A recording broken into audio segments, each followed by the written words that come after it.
The morning they came for me, I was making blueberry pancakes. Not the frozen kind from a box, but real ones, with fresh berries I'd picked from my own garden and batter made from scratch the way my mother taught me 70 years ago.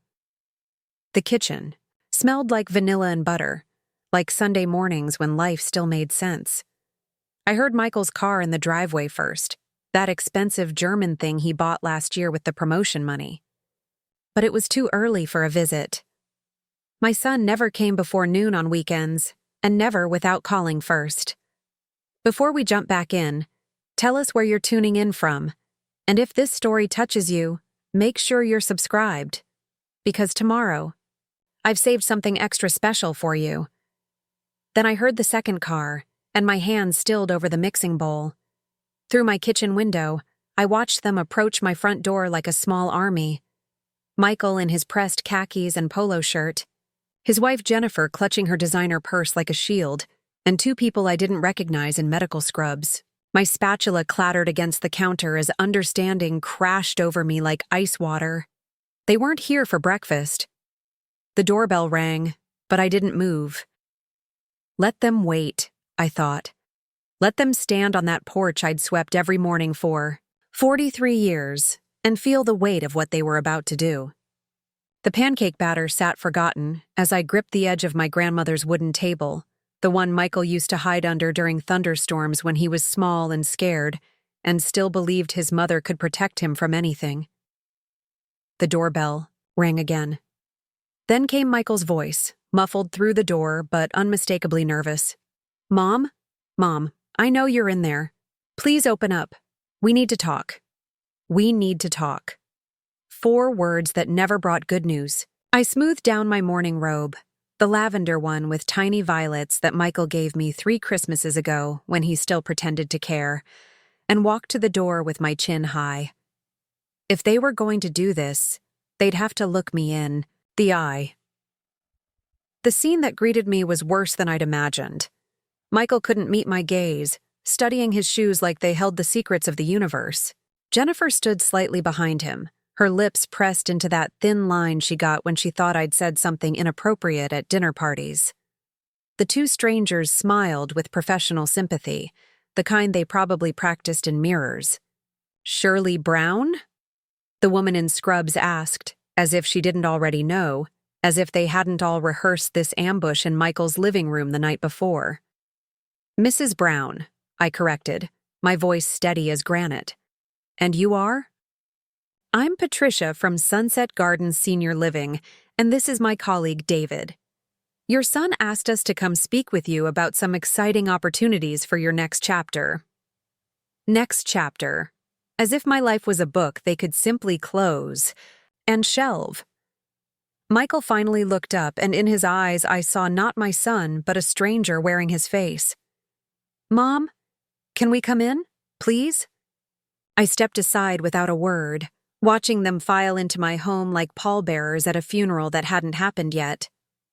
They gathered in my living room, careful not to disturb the photographs covering every surface, the tangible proof of a life, lived fully.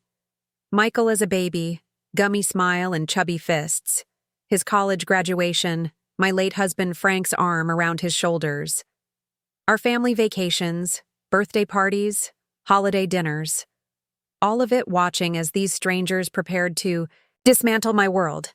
Patricia spread glossy brochures across my coffee table like tarot cards predicting a future I hadn't asked for. Sunset Gardens looked like a hotel crossed with a hospital, all beige walls and plastic smiles. "Mrs. Brown, your son has expressed some concerns about your safety living alone." "Has he?" I kept my voice light, almost amused. "And what concerns would those be?" Jennifer leaned forward, eager to finally speak her piece. "You fell last month, Shirley, in the shower. You didn't tell anyone for 2 days. "I slipped," I said. "I've been slipping in showers since before you were born, dear. The only difference is now everyone acts like it's a federal crime." Michael's jaw tightened. "Mom, this isn't a joke. You're 78 years old. You can't keep living alone in this big house. What if something happens? What if you fall again and can't get..." to the phone? Then I suppose I'll lie there until the mailman notices the newspapers piling up. I settled into my armchair, the one Frank bought me for our 30th anniversary. Is that what this is about? One little tumble and suddenly I'm too feeble. To butter my own toast? Patricia jumped in with practiced smoothness. It's not about being feeble, Mrs. Brown.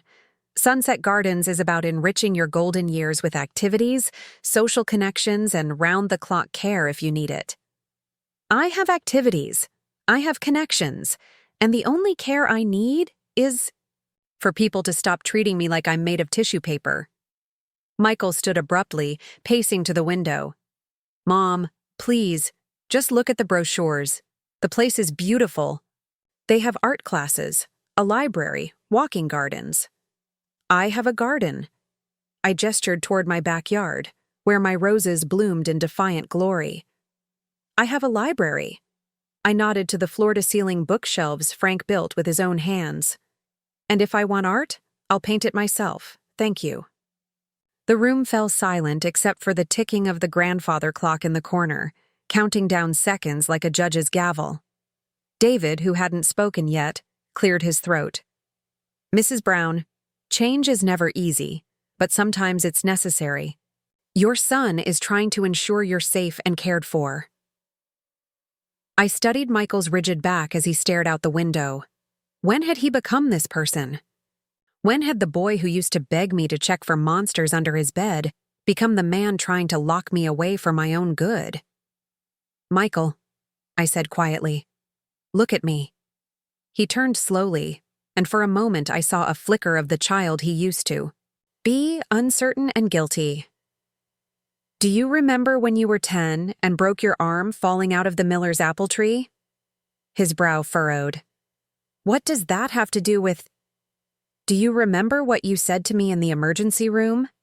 You were so scared they were going to cut your arm off. You made me swear on Grandma's grave that I wouldn't let them. You said, Mommy, you won't let them take anything from me, will you? Something shifted in his expression, a crack, in the armor he'd put on for this performance. I kept that promise, I continued. Even when the doctor said the break was bad, even when they wanted to do surgery, I advocated for you. I protected you. Because that's what mothers do. Jennifer shifted uncomfortably. Patricia and David exchanged glances, but I kept my eyes on my son. So, tell me, Michael. When did you decide I stopped deserving the same protection? When did you decide it was acceptable to take everything from me?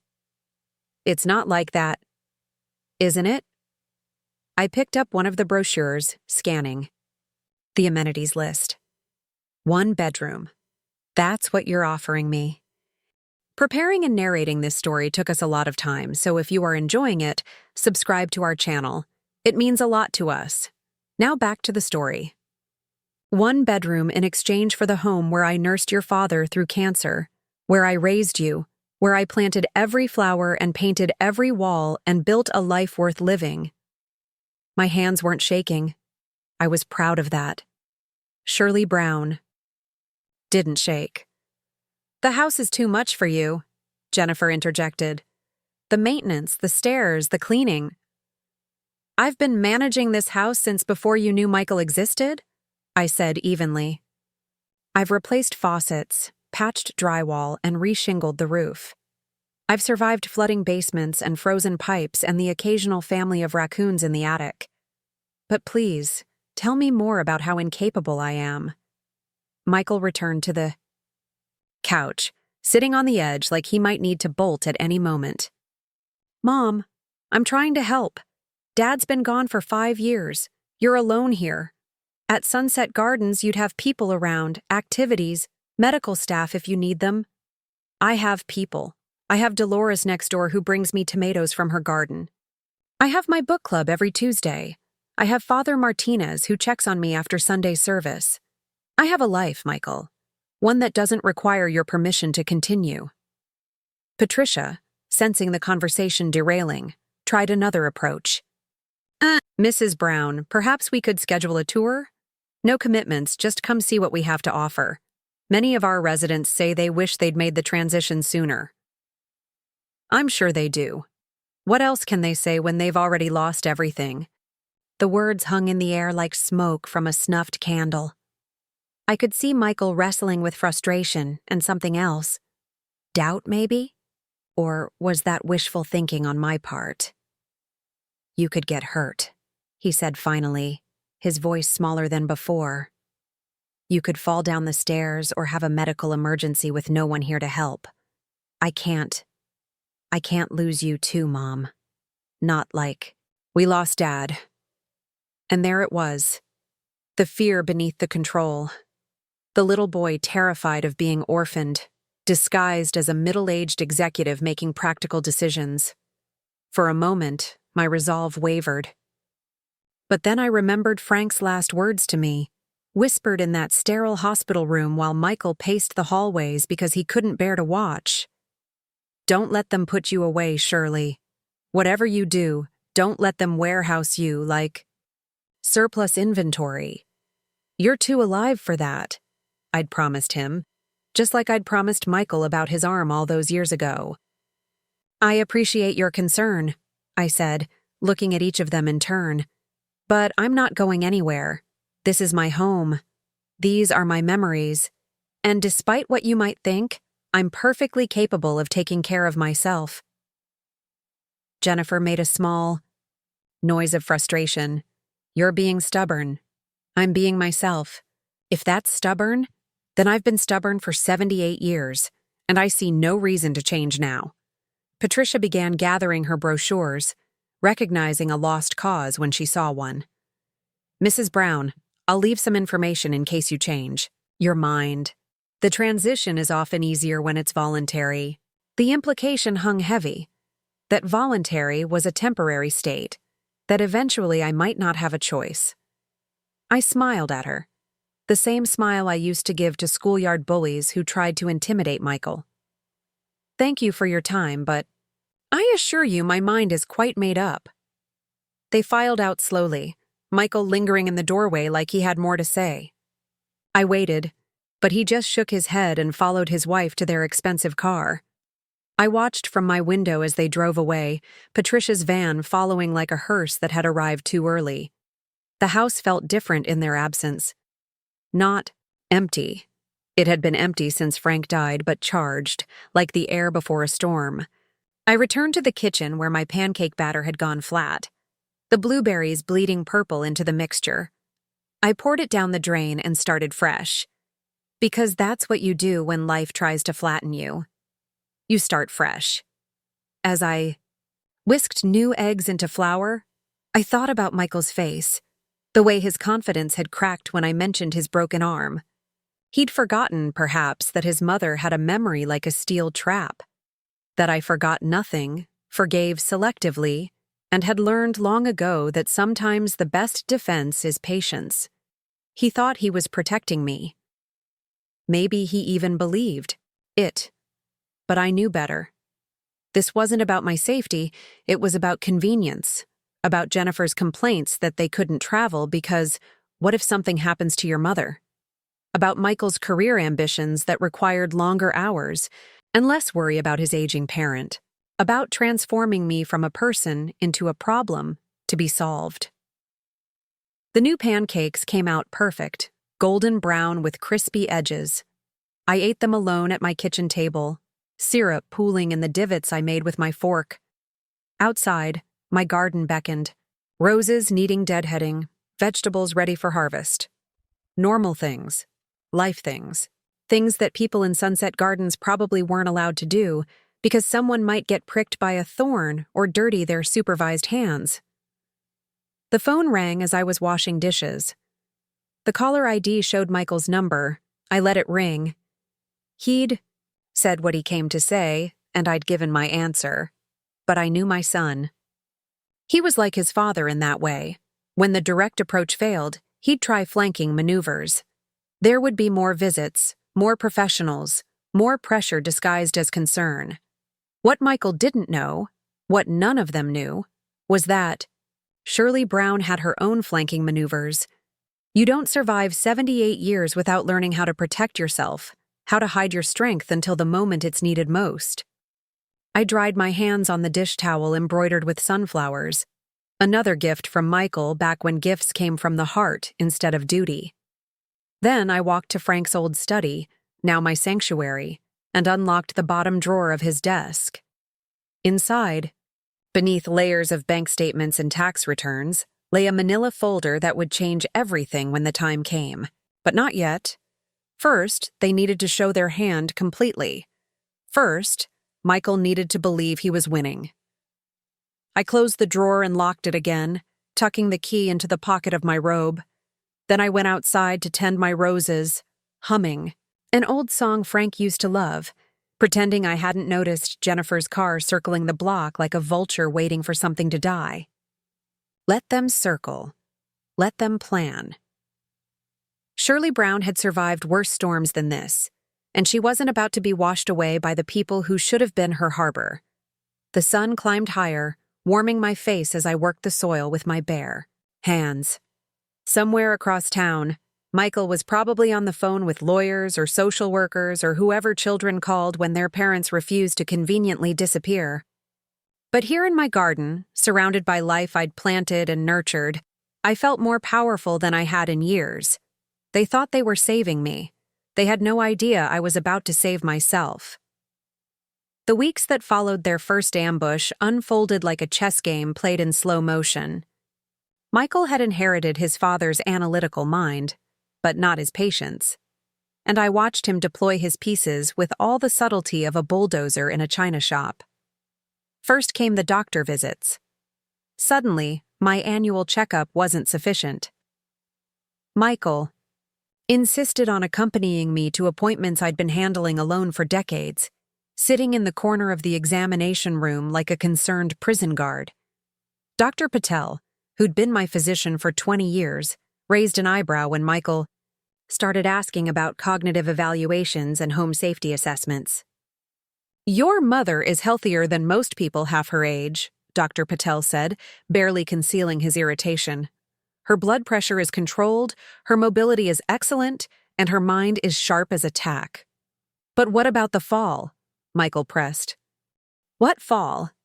Dr. Patel looked at me. "I slipped in the shower," I explained. "Caught myself on the safety bar, bruised my hip. It was nothing." "She didn't tell anyone for 2 days," Michael added, as if this was evidence of mental decay rather than simple pride. Dr. Patel's expression grew stern. "Mr. Brown, your mother is a competent adult who made a reasonable decision about a minor injury. If we institutionalized everyone who didn't report every bump and bruise, the nursing homes would be overflowing." I wanted to kiss that man. Instead, I smiled sweetly at my son. "You see, I'm not ready for the glue factory yet." But Michael was nothing if not persistent.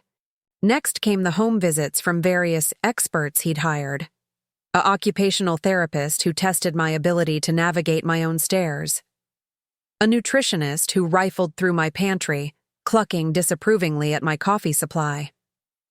A home safety inspector who seemed personally offended by my clawfoot bathtub. I endured it all with grace, offering them tea and cookies while they invaded my space and cataloged my supposed deficiencies. The occupational therapist admitted I had no mobility issues. The nutritionist conceded my diet was balanced, even if I enjoyed the occasional butter-laden pastry. The safety inspector installed some grab bars I didn't need and declared the house manageable with modifications. None of it satisfied Michael. If anything, each failed assessment made him more desperate.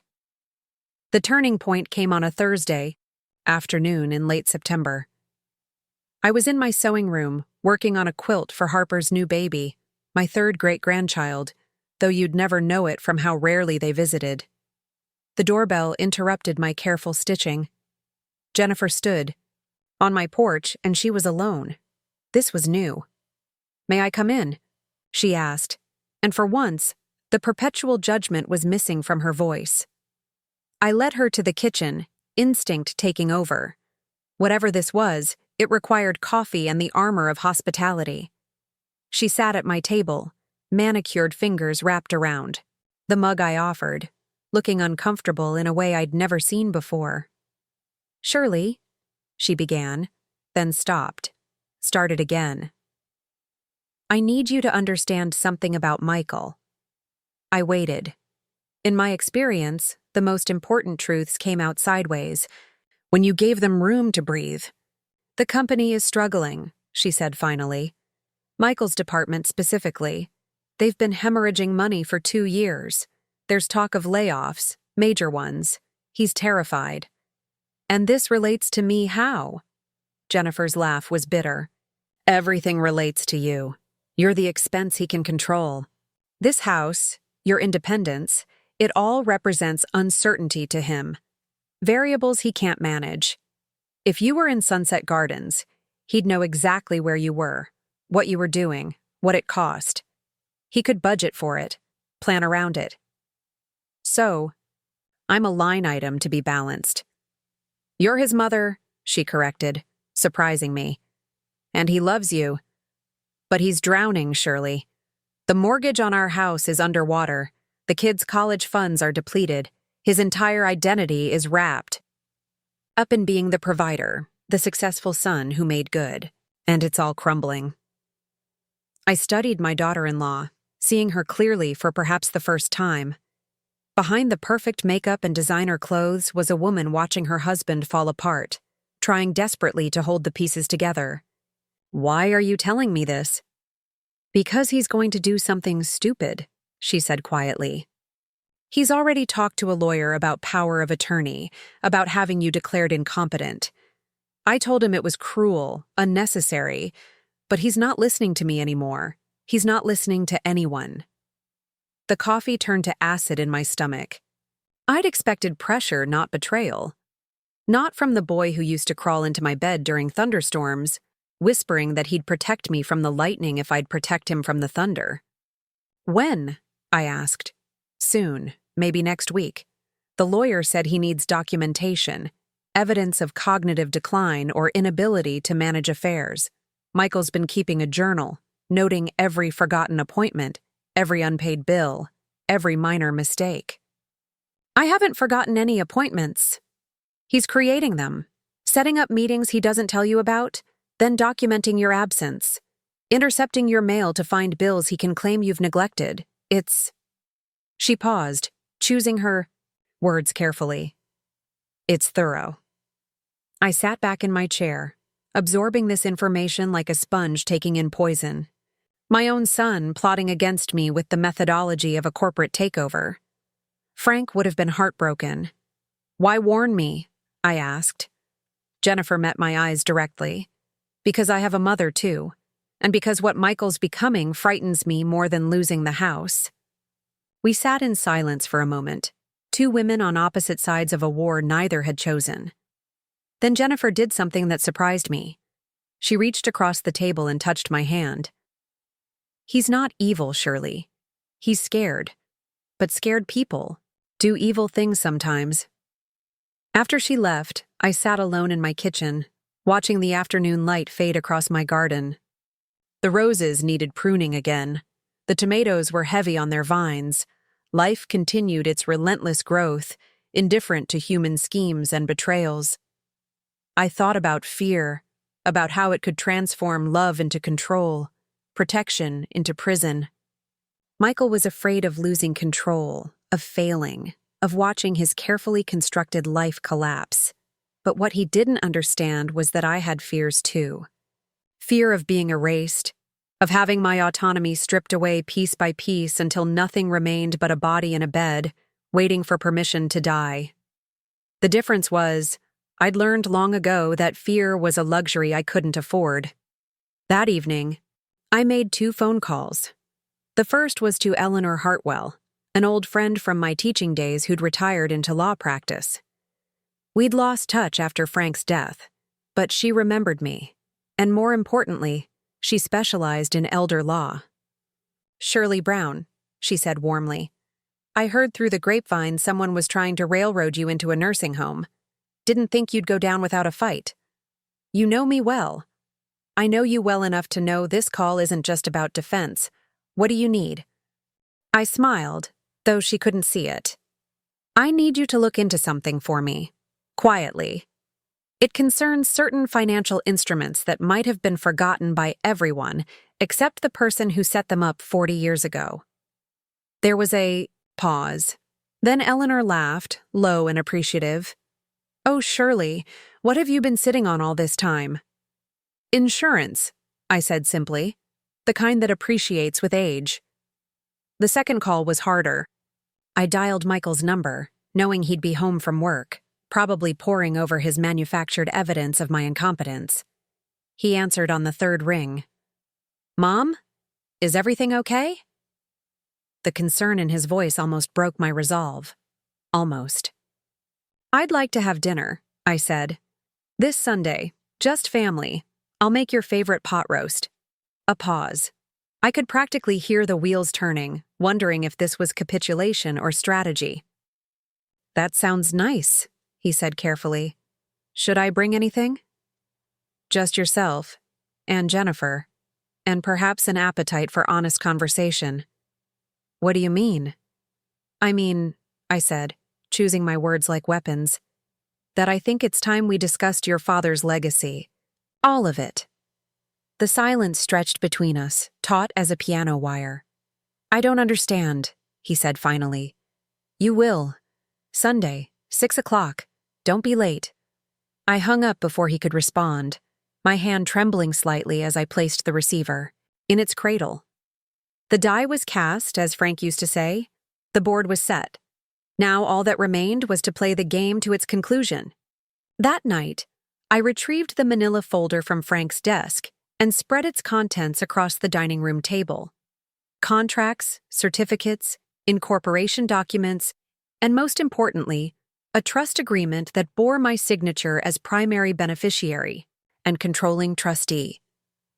The Evergreen Employee Pension Fund, established 1983, currently managing the retirement savings of over 300 employees at Donovan Industries, the company where Michael had worked for the past 15 years.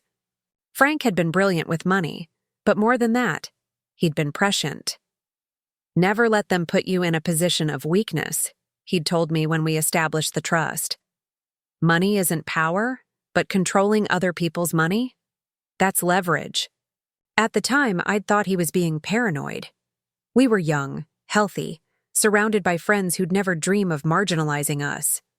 But Frank had seen his own parents warehoused and forgotten, their dignity stripped away along with their decision-making. Power. He'd sworn it wouldn't happen to us. The trust was elegant in its simplicity. On paper, it was a standard employee pension fund, managed by a board of trustees. What the paperwork didn't advertise was that the board consisted of Frank, myself, and Eleanor Hartwell, and that in the event of Frank's death, I retained sole voting control. For 40 years, the fund had grown quietly, managed by investment professionals who reported to Eleanor, who reported to me. Michael's company had acquired Donovan Industries a decade ago, absorbing its employees and their pension fund without examining the fine print. Without realizing they'd handed control of their employees' retirement security to a 78-year-old woman they were trying to declare incompetent. I gathered the papers carefully, returning them to their folder. Sunday dinner would be interesting indeed. Michael thought he was documenting my decline, building a case for my involuntary commitment. He had no idea I'd been documenting something far more consequential. 40 years of faithful pension management, every quarter's report signed and dated, every major decision recorded in my careful handwriting. Let him bring his manufactured evidence of missed appointments and fictional confusion. I'd bring proof that I'd been managing millions in retirement funds while he was still learning to tie his shoes. Let's see a judge declare someone incompetent who controlled the financial future of 300 families. The irony wasn't lost. On me. Michael was terrified of losing his job, of failing to provide for his family. Yet he was willing to strip away my autonomy to secure his own sense of control. He couldn't see that in trying to cage me. He was rattling the very bars that kept his own future stable. I spent the next 2 days preparing. Not just the pot roast, though I did make sure to get the best cut from the butcher, the kind that fell apart at the touch of a fork, but my strategy. Eleanor sent over copies of recent trust performance reports, all showing steady growth and conservative management. I organized them chronologically, a paper trail of competence that stretched back decades. I also called Patricia from Sunset Gardens. "Mrs. Brown," she said, surprise evident in her voice. "Have you reconsidered our facility?" "I'd like to ask you some questions," I said pleasantly, "about your admission procedures, specifically what's required for involuntary commitment." Her discomfort was palpable even through the phone. "Well, that's not really our preferred—" "Please, I'm trying to understand my options," she sighed. "Involuntary admission requires either a court order declaring the person incompetent or power of attorney held by a family member. Even then, we prefer residents who are willing participants in their care." "And if someone were to challenge an involuntary admission?" "That would be a legal matter. We'd have to comply with whatever the courts decided." "I see. And tell me, does Sunset Gardens have any connection to Donovan Industries? Any employees enrolled in your facility?" "I'd have to check. Why do you ask?" "Just curious. Thank you for your time." I hung up, another piece sliding into place. Everything was connected in a small city like ours. Threads of influence and obligation woven through decades of shared history. Pull one thread, and the whole tapestry might unravel. Saturday evening, I stood in my kitchen, preparing vegetables for tomorrow's dinner. The familiar rhythm of chopping and seasoning calmed my nerves. This house had seen so many family dinners, so many celebrations and confrontations. Tomorrow would be both. The phone rang. Harper's number appeared on the caller ID. Michael's younger sister, calling from Seattle where she'd fled to escape the family drama. "Mom?" Michael called me. "He says you're being stubborn about the nursing home." "Did he also tell you he's trying to have me declared incompetent?" Silence. Then, "What?" "Ask him yourself. Though I doubt he'll frame it quite that way." "Mom, I don't know what to say. I thought this was about your safety." "Safety is what we call it when we're too polite to say control." Harper sighed. "I should come home, try to talk sense into him." "No. Stay where you are. This is between Michael and me." "It's not just between you two. You're my mother, too." The hurt in her voice was real, and I softened. "I know, sweetheart. And I love you for wanting to help. But this is something I need to handle myself. Your brother has forgotten who his mother is. I'm going to remind him." "Mom, you sound different." "I sound like myself. Perhaps that's what's different." After we hung up, I returned to my vegetables, thinking about the children I'd raised. Harper, who'd fled rather than take sides. Michael, who'd stayed and tried to take control. Both of them responding to the fear of losing me in their own ways, neither realizing that in trying to preserve me, they were erasing the very person they claimed to love. The sun set over my garden, painting the sky in shades of pink and gold. Somewhere across town, Michael was probably reviewing his evidence, preparing his arguments, certain he was doing the right thing. Jennifer was probably drinking wine and wondering how her life had come to this. Harper was probably booking a flight she wouldn't take. And I was here, in my kitchen, in my home, preparing a meal that would either heal my family or shatter it completely. But at least it would be honest. At least finally we would speak the truth. Sunday arrived with the kind of crisp autumn air that made everything feel more significant. I woke early, as I always did, and spent the morning in my garden. The roses were entering their final bloom of the season, a last burst of beauty before winter. I cut a bouquet for the dining table, choosing the deepest reds and softest pinks, arranging them in the crystal vase Frank had given me for our silver anniversary.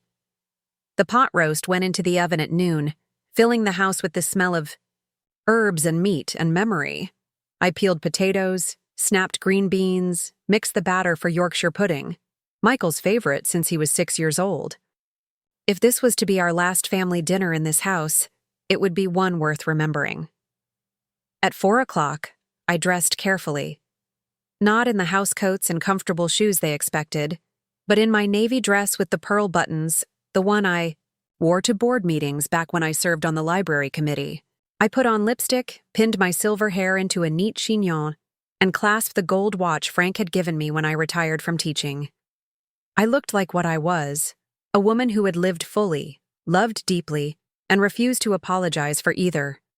By 5:30, the dining room was set with the good china, the silver polished to a shine that would have made my mother proud. The folder of pension documents sat in the sideboard, waiting. Everything was ready. Michael and Jennifer arrived at exactly 6 o'clock, punctual as always. I watched from the window as they sat in their car for a full minute before approaching. The door saw Michael straighten his tie and Jennifer check her makeup. They were armoring themselves for battle, not realizing the war was already over. "Mom," Michael said when I opened the door. His eyes took in my appearance with surprise. "You look nice." "I look like myself," I replied, echoing what I'd told. "Harper, come in. Dinner's ready." They followed me to the dining room, Jennifer clutching a bottle of wine she'd brought as a peace offering. Michael's eyes swept the room, no doubt cataloging details for his competency journal. The formal table setting, the absence of everyday clutter, the way I moved with deliberate care, each gesture measured and intentional. Let him document it, all. Let him note how his incompetent mother had prepared a 3-course meal, set a formal table, and dressed for dinner like the lady she'd always been. Let him try to spin competence into decline. We sat, said grace, something I insisted on despite Michael's discomfort with religion, and began with soup, a butternut squash bisque that had been Frank's mother's recipe. The conversation stayed surface level. Jennifer's work, the weather, Harper's children.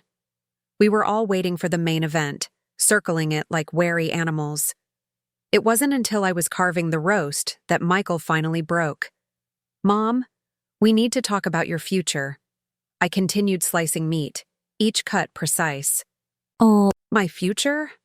I wasn't aware it was in question. "You know what I mean. This house, living alone, it's not sustainable." "According to whom?" "According to common sense," he said, frustration creeping into his voice. "You're almost 80 years. Old." 78, I corrected. "And unless the rules have changed, that's not yet a crime." Jennifer touched his arm, a warning he ignored. "Mom, I've documented 17 instances in the last month where you've shown signs of confusion or inability to manage your affairs." "Have you?" I set down the carving knife, giving him my full attention. "Please share these instances. I'm curious to hear about my own confusion." He pulled out his phone, scrolling through what must have been his evidence file. October 3rd, you missed an appointment with the financial advisor I scheduled for you, an appointment you never told me about. I sent you an email, to an email address I don't use and you know it. His jaw tightened. October 10th, you forgot to pay the water bill. The bill you took from my mailbox? The one that was paid automatically anyway, as it has been for 15 years? October 15th, Michael. I held up my hand. "Stop. Just stop." The room fell silent except for the grandfather clock's steady ticking. I rose, walked to the sideboard, and retrieved the folder. "Since we're sharing documentation," I said, returning to my seat, "let me share some of mine." I opened the folder, spreading the papers across the table between the good china and crystal glasses. Michael's eyes darted over the documents, his face paling as understanding dawned. "What is this?" His voice was barely above a whisper. "This," I said calmly, "is the Evergreen Employee Pension Fund. Established 1983, currently managing approximately $37 million in retirement assets for employees of Donovan Industries, which your company acquired in 2014. Jennifer leaned forward, studying the papers. I don't understand. It's quite simple, I continued. Your husband has been trying to have me declared incompetent, presumably to gain control of my assets and decision-making power. What he didn't realize is that I already control a significant portion of his company's financial obligations.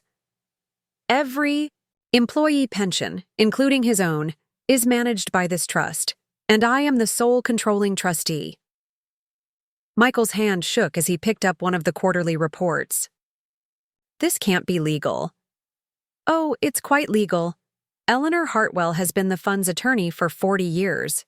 Your father set it up to protect us, to ensure we'd never be at anyone's mercy.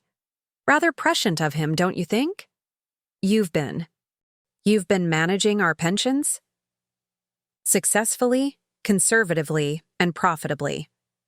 While you've been documenting my supposed confusion, I've been reviewing quarterly reports, approving investment strategies, and ensuring that 300 families have secure retirements, including yours. The silence that followed was complete. Michael stared at the papers as if they might rearrange themselves into something less damning. Jennifer's eyes moved between us, calculating, reassessing. You could have told me, Michael said finally. When? When you were too busy to visit unless you needed something? When you started bringing strangers to my door to evaluate my competence?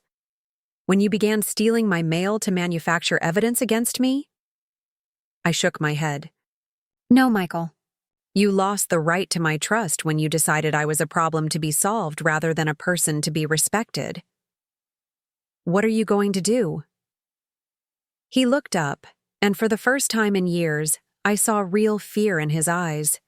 Not fear of failure or loss of control, but fear of me, of what I might do with the power he'd never known I wielded. I considered my words carefully. This was the moment Frank had prepared me for, though neither of us could have imagined it would be our own son across the battlefield. That depends entirely on you, I said. The trust is mine to manage as I see fit. I could liquidate it, though that would hurt innocent people. I could transfer control to another trustee, perhaps one less sympathetic to Donovan Industries' needs. Or... I paused, letting the weight of possibility settle over the room. I could continue managing it as I have for 40 years, quietly, competently, and in everyone's best interests. In exchange for what?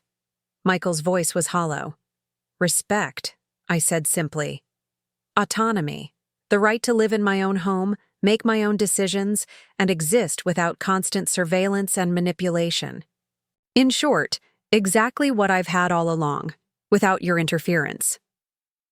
Jennifer spoke for the first time in minutes. You're blackmailing us. No, I corrected. I'm negotiating. Michael tried to use fabricated incompetence to control me. I'm using documented competence to maintain my freedom. The difference is, my leverage is real. The pot roast sat cooling on the platter, forgotten. The Yorkshire pudding deflated in its pan. The perfect family dinner had become something else entirely. A reckoning, a rebalancing of power that had been skewed for too long. Michael pushed back from the table, standing abruptly. I need some air. Sit down, I said quietly. We're not finished. He froze, caught between rebellion and recognition of his position. Slowly, he returned to his seat. I want you to understand something, I continued. I love you. You're my son, and that will never change. But love doesn't mean accepting betrayal. It doesn't mean allowing you to erase me for your convenience. I was trying to protect you, he said weakly. No, you were trying to control me. There's a difference, and it's time you learned it. I gathered the pension documents, returning them to their folder. You have a choice to make. You can continue with your lawyer, your documentation, your campaign to have me declared incompetent. You might even succeed. Judges can be swayed by concerned families and professional testimony. But if you do, I'll have no choice but to protect myself using the tools at my disposal. You'd hurt all those people? Their retirements? I'd transfer the trust to Eleanor Hartwell's complete control, with instructions to minimize any connection to Donovan Industries. The fund would survive. Your company's relationship with it might not. Michael's face cycled through emotions: anger, fear, frustration, and finally, something like understanding. So we just pretend this never happened? No, I said, firmly. We acknowledge it happened and choose to move forward differently. You stop trying to control my life, and I continue managing the trust as I always have, in everyone's best interests, including yours. And if you actually do become unable? Jennifer asked carefully. Then I have plans in place, as any responsible person does. Eleanor has power of attorney if I'm truly incapacitated. My will is updated. My wishes are documented. But those decisions are mine to make, not yours to force. We sat in uncomfortable silence, the family dinner a tableau of barely touched food and unspoken recriminations. Finally, Michael spoke. I'm sorry, he said, and for the first time in months, he sounded like my son rather than a stranger. I was scared. About money, about losing you like we lost Dad. I thought if I could control everything. Control is an illusion, I said gently. The only thing we really control is how we treat each other. And we can do better than this. Jennifer reached for the wine she'd brought, pouring generous glasses for all of us. To family, she said, raising hers with a wry smile. As complicated as it is. We drank, the wine tart on my tongue. There would be more to say, more to work through. Trust, once broken, isn't easily repaired. But it was a start. Now, I said, forcing brightness into my voice. Who wants dessert? I made apple pie. The rest of the evening passed in careful conversation. We talked about safe topics. Harper's, kids, the changing seasons, memories of dinners past when Frank was alive and the family was whole. Michael helped clear the table, something he hadn't done in years. Jennifer complimented the pie recipe, asking for a copy with what seemed like genuine interest. As they prepared to leave, Michael paused at the door. Mom, about the trust. How long have you been managing it? Since your father died, I said. He managed it before that, with my help. It's been in the family, so to speak, the entire time. And I never knew. You never asked. You assumed your father left me comfortable but dependent. It never occurred to you that we might have built something more substantial. He nodded slowly, processing this revelation. I'll call off the lawyer. Cancel the appointments with Sunset Gardens. Good. But Mom, someday you might really need help. Someday I might, I agreed. And when that day comes, I hope we can discuss it honestly, as a family, with respect for everyone involved. Not ambushes and manufactured evidence, but real conversation about real needs. I'd like that, he said quietly. After they left, I stood in my doorway, watching their taillights disappear into the darkness. The house felt different, not empty, but settled, like it had exhaled after holding its breath too long. I returned to the kitchen, wrapping leftovers and washing dishes by hand, despite the dishwasher Michael had insisted on installing. There was something meditative about the warm water, the simple task of making things clean. Eleanor called as I was drying the last plate. How did it go? She asked without preamble. As well as could be expected. He knows about the trust now. And I think he understands. Whether that understanding holds when his fear returns, we'll see. You know I'm here if you need me, Eleanor said. Legal backup is just a phone call away. I know. Thank you. Frank would be proud, she added softly. You played that perfectly. After we hung up, I made a cup of tea and carried it to the living room. The photo album still covered every surface, all those captured moments of a life lived fully. I picked up one at random, flipping through pages of birthday parties and holiday gatherings, beach vacations and backyard barbecues. So many years. So many memories, and I wasn't done making them yet. Outside, a storm was building, wind rattling the windows and rain beginning to tap against the glass. But inside, I was warm, safe, and most importantly, free. The house that had been my prison and my sanctuary remained mine. The life I'd built remained mine. The choices ahead remained mine. I thought about Michael, probably lying awake beside Jennifer, reevaluating everything he thought he knew about his mother, about power and control and what it really meant to protect someone you loved. He'd learned something today, though whether the lesson would stick remained to be seen. Fear makes people do terrible things, but sometimes, if you're lucky, it also teaches them who they really are, and who they really are might surprise them. I closed the photo album, set down my tea, and prepared for bed.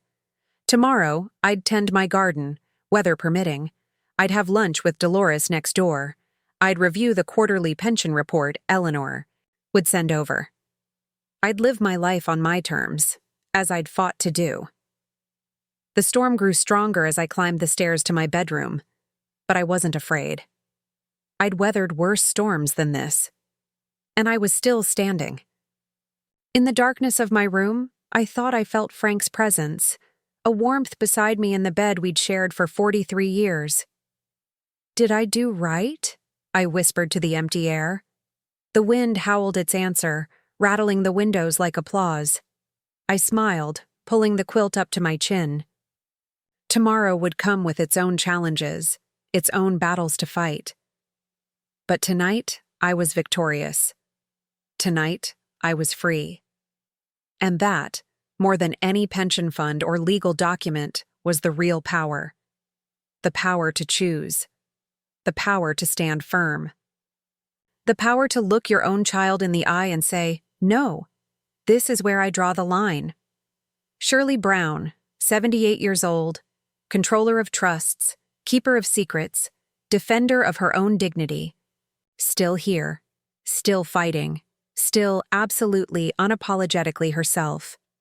The morning after Jennifer's visit, I woke with a clarity I hadn't felt in years. The fog of confusion and hurt that had clouded my days since Michael's first ambush lifted like mist before sunrise. I knew exactly what needed to be done. I dressed in my gardening clothes and spent the early hours among my roses, but my mind was elsewhere, 35 years in the past, remembering Frank's face the day he came home with the pension fund proposal. He'd been working at Donovan Industries then, just a middle manager with big dreams and bigger foresight. "Shirley," he'd said, spreading papers across this very kitchen table where Jennifer had sat yesterday, "I want to show you something.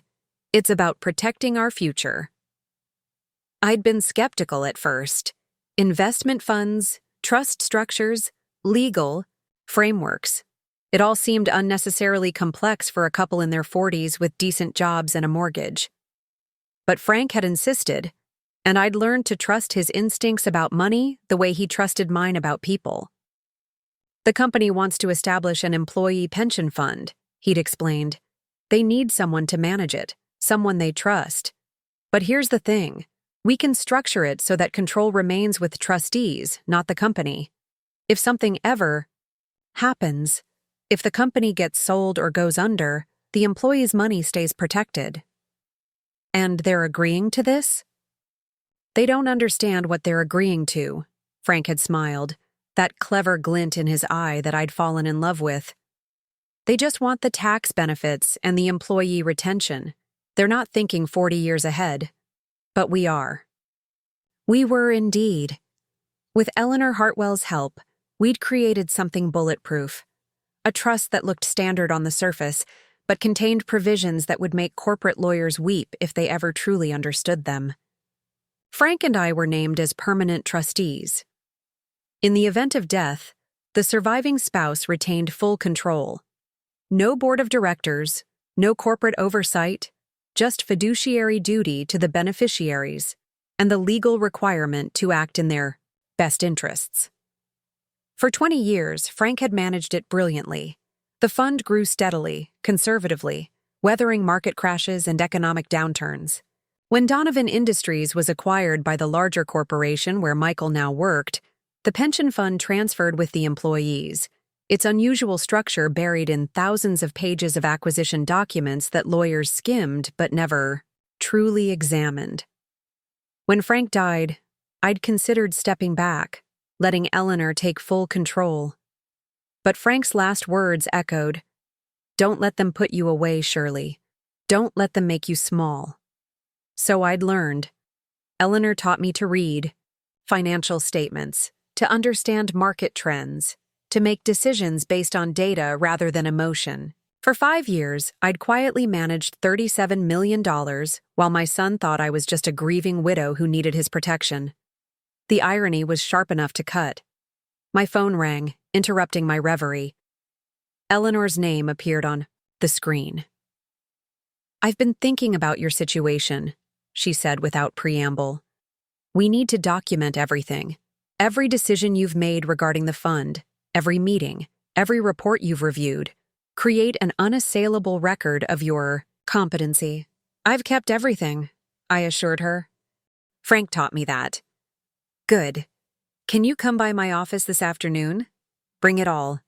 If Michael's moving as fast as his wife suggested, we need to be ready." I agreed, already mentally cataloging the files in Frank's study. 5 years of quarterly reports, meeting minutes, investment decisions, correspondence with fund managers, all of it meticulously organized, all of it proof that Shirley Brown's mind was sharp as ever. After ending the call, I noticed a car, parked across the street. Not unusual in itself, except the driver was watching my house. He had a clipboard and seemed to be taking notes. Another one of Michael's experts, no doubt. Documenting my gardening technique, perhaps, looking for signs of dementia in the way I pruned my roses. I waved cheerfully at him. He had the grace to look embarrassed, ducking his head and pretending to study his paperwork. Let him watch. Let him report back that the incompetent old woman spent her morning engaged in complex garden maintenance, showing clear evidence of planning, physical coordination, and attention to detail. Inside, I made breakfast. Scrambled eggs, whole wheat toast, fresh fruit. The nutritionist would approve. Then I climbed the stairs to Frank's study, each step deliberate and measured. The observer was probably noting my gait, looking for unsteadiness. He'd be disappointed. Frank's study remained exactly as he'd left it, except for the papers I'd been adding to his files. His diploma still hung on the wall, alongside mine from the teaching college I'd attended what felt like a lifetime ago.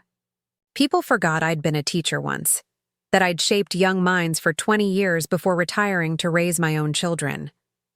They saw an old woman and assumed she'd always been that way, as if age erased accomplishment. I pulled out box after box of pension fund records, stacking them on the desk. Each one told a story of careful management, of decisions made with prudence and wisdom. The investment in municipal bonds that had paid steady dividends for a decade. The decision to avoid tech stocks during the bubble. The shift to more conservative allocations as employees neared retirement. All of it done quietly, without fanfare, without anyone knowing the grieving widow was the one pulling the strings. As I organized the papers for Eleanor, I found something I'd forgotten. A photo tucked into one of the folders. Frank and me, at the company Christmas party the year the pension fund was established. We looked so young, so confident. He had his arm around me, and I was laughing at something someone had said. On the back, in Frank's handwriting, the beginning of our insurance policy. That's what it had always been, insurance. Not against poverty, we'd had savings for that. Insurance against irrelevance, against being dismissed, against becoming invisible. Frank had seen it coming decades before it arrived. The doorbell interrupted my reminiscing. I descended the stairs carefully, not from frailty but from caution, my arms full of boxes. Through the peephole, I saw a young woman with a tablet and an earnest expression. Another evaluation then. I set the boxes on the hall table and opened the door. Yes? Mrs. Brown, I'm Kayla from Senior Support Services. Your son arranged for me to do a cognitive assessment? Did he now? I kept my voice pleasant. And what does this assessment entail? Just some simple questions and tasks. It won't take long. May I come in? I could have refused. Should have, probably. But I was curious what new strategy Michael had deployed. Of course. Would you like some tea? Oh, no, thank you. I'm fine. I led her to the living room, noting how her eyes swept the space, cataloging details. The photographs, the books, the absence of clutter. She perched on the edge of the sofa, tablet at ready. Now, Mrs. Brown, I'm going to ask you some questions. Please answer to the best of your ability. Certainly. What's today's date? Thursday, October 19th, 2023. Good. Can you tell me who the current president is? I named him, adding his vice president and the Speaker of the House for good measure. Kayla's fingers flew over her tablet. Excellent. Now I'm going to say 3 words, and I want you to remember them. We'll come back to them later. The words are apple, penny, table. Apple, penny, table, I repeated. Such simple words. She had no idea I could recite entire investment portfolios from memory. The questions continued. Count backward from 100 by 7s. Draw a clock showing a specific time. Name as many animals as possible in 1 minute. Child's play, all of it. I complied patiently, even as I mentally calculated the return on investment for the fund's latest bond purchase. Now, can you tell me those 3 words I mentioned earlier? Apple, penny, table. Wonderful. Just a few more questions. Do you manage your own finances? Here it was, the real purpose hidden among the cognitive tests. Yes, I do. Any difficulties with bills or banking? None whatsoever. Would you like to see my balanced checkbook? My credit report? Perhaps my investment portfolio? Kayla shifted uncomfortably. That's not necessary. Do you ever feel confused about financial matters? Only when I contemplate why my son is spending money on unnecessary assessments instead of saving for his children's education. The young woman's professional mask slipped slightly. Mrs. Brown, I'm just trying to... I know exactly what you're trying to do, I said, not unkindly. You're a nice young woman doing your job, but we both know this isn't about my cognitive function. If it were, you'd have brought actual neuropsychological tests, not this simplified screening tool designed for people with actual impairment. Kayla closed her tablet. You seem very sharp, Mrs. Brown. I am. Tell me, what did my son say when he hired you? What specific concerns did he express? She hesitated, clearly torn between professional ethics and human decency.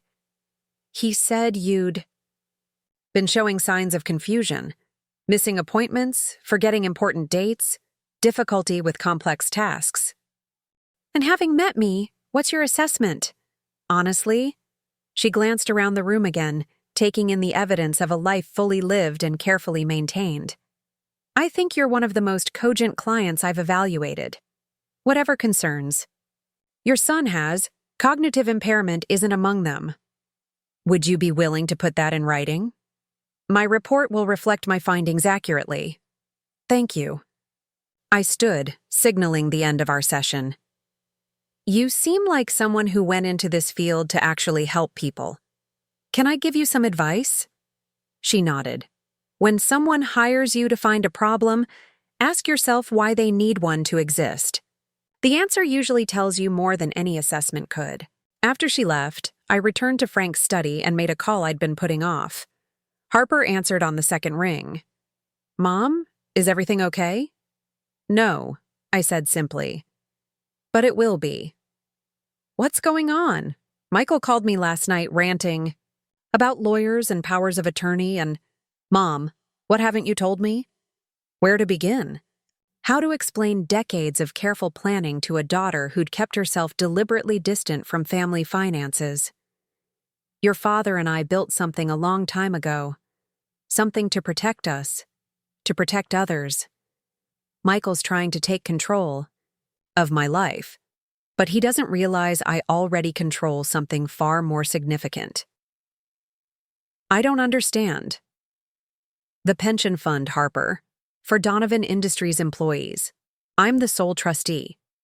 I control $37 million in retirement funds, including your brother's. Silence. Then, what? Your father set it up before you were born.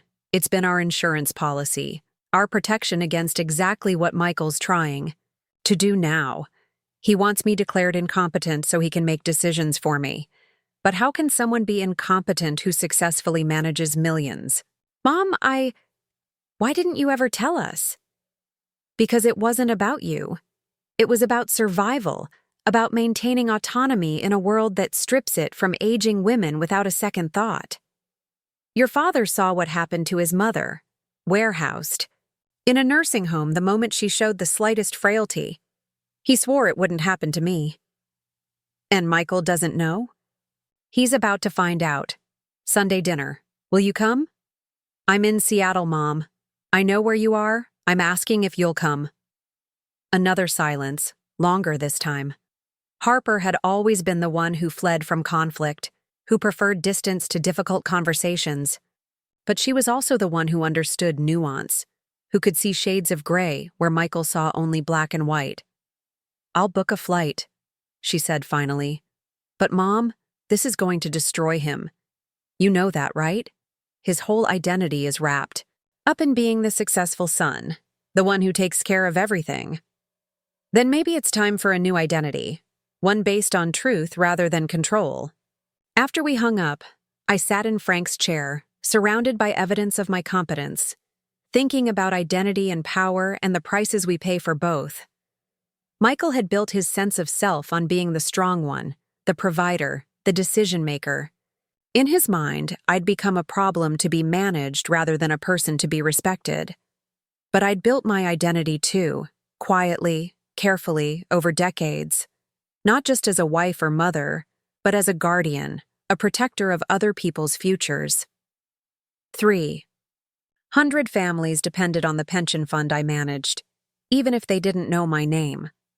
That responsibility had kept me sharp, engaged, connected to the world in ways Michael couldn't imagine. The phone rang again. This time it was Patricia from Sunset Gardens. Mrs. Brown, I'm calling to follow up on our visit. Your son is very eager to move forward with placement. I'm sure he is.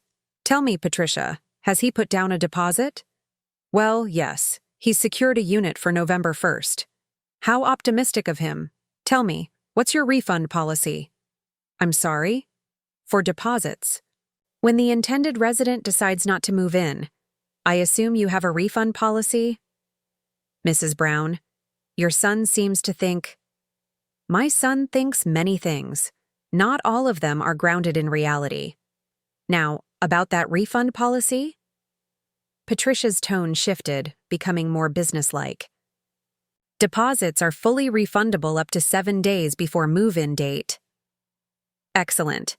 Please make a note in my file that I have not consented to admission and have no intention of becoming a resident. That should protect you legally when this all falls apart. Mrs. Brown, I'm not sure you understand. I understand perfectly. My son is attempting to override my autonomy. You're caught in the middle, which must be uncomfortable. I'm trying to help you by making my position crystal clear. I will not be moving to Sunset Gardens. Not now, not ever. And any attempt to force me will result in legal action that will make your corporate lawyers very unhappy. I see. I'll make a note in your file. Please do. Have a lovely day. I hung up feeling lighter than I had in weeks. Each conversation, each small victory, added weight to my side of the scales.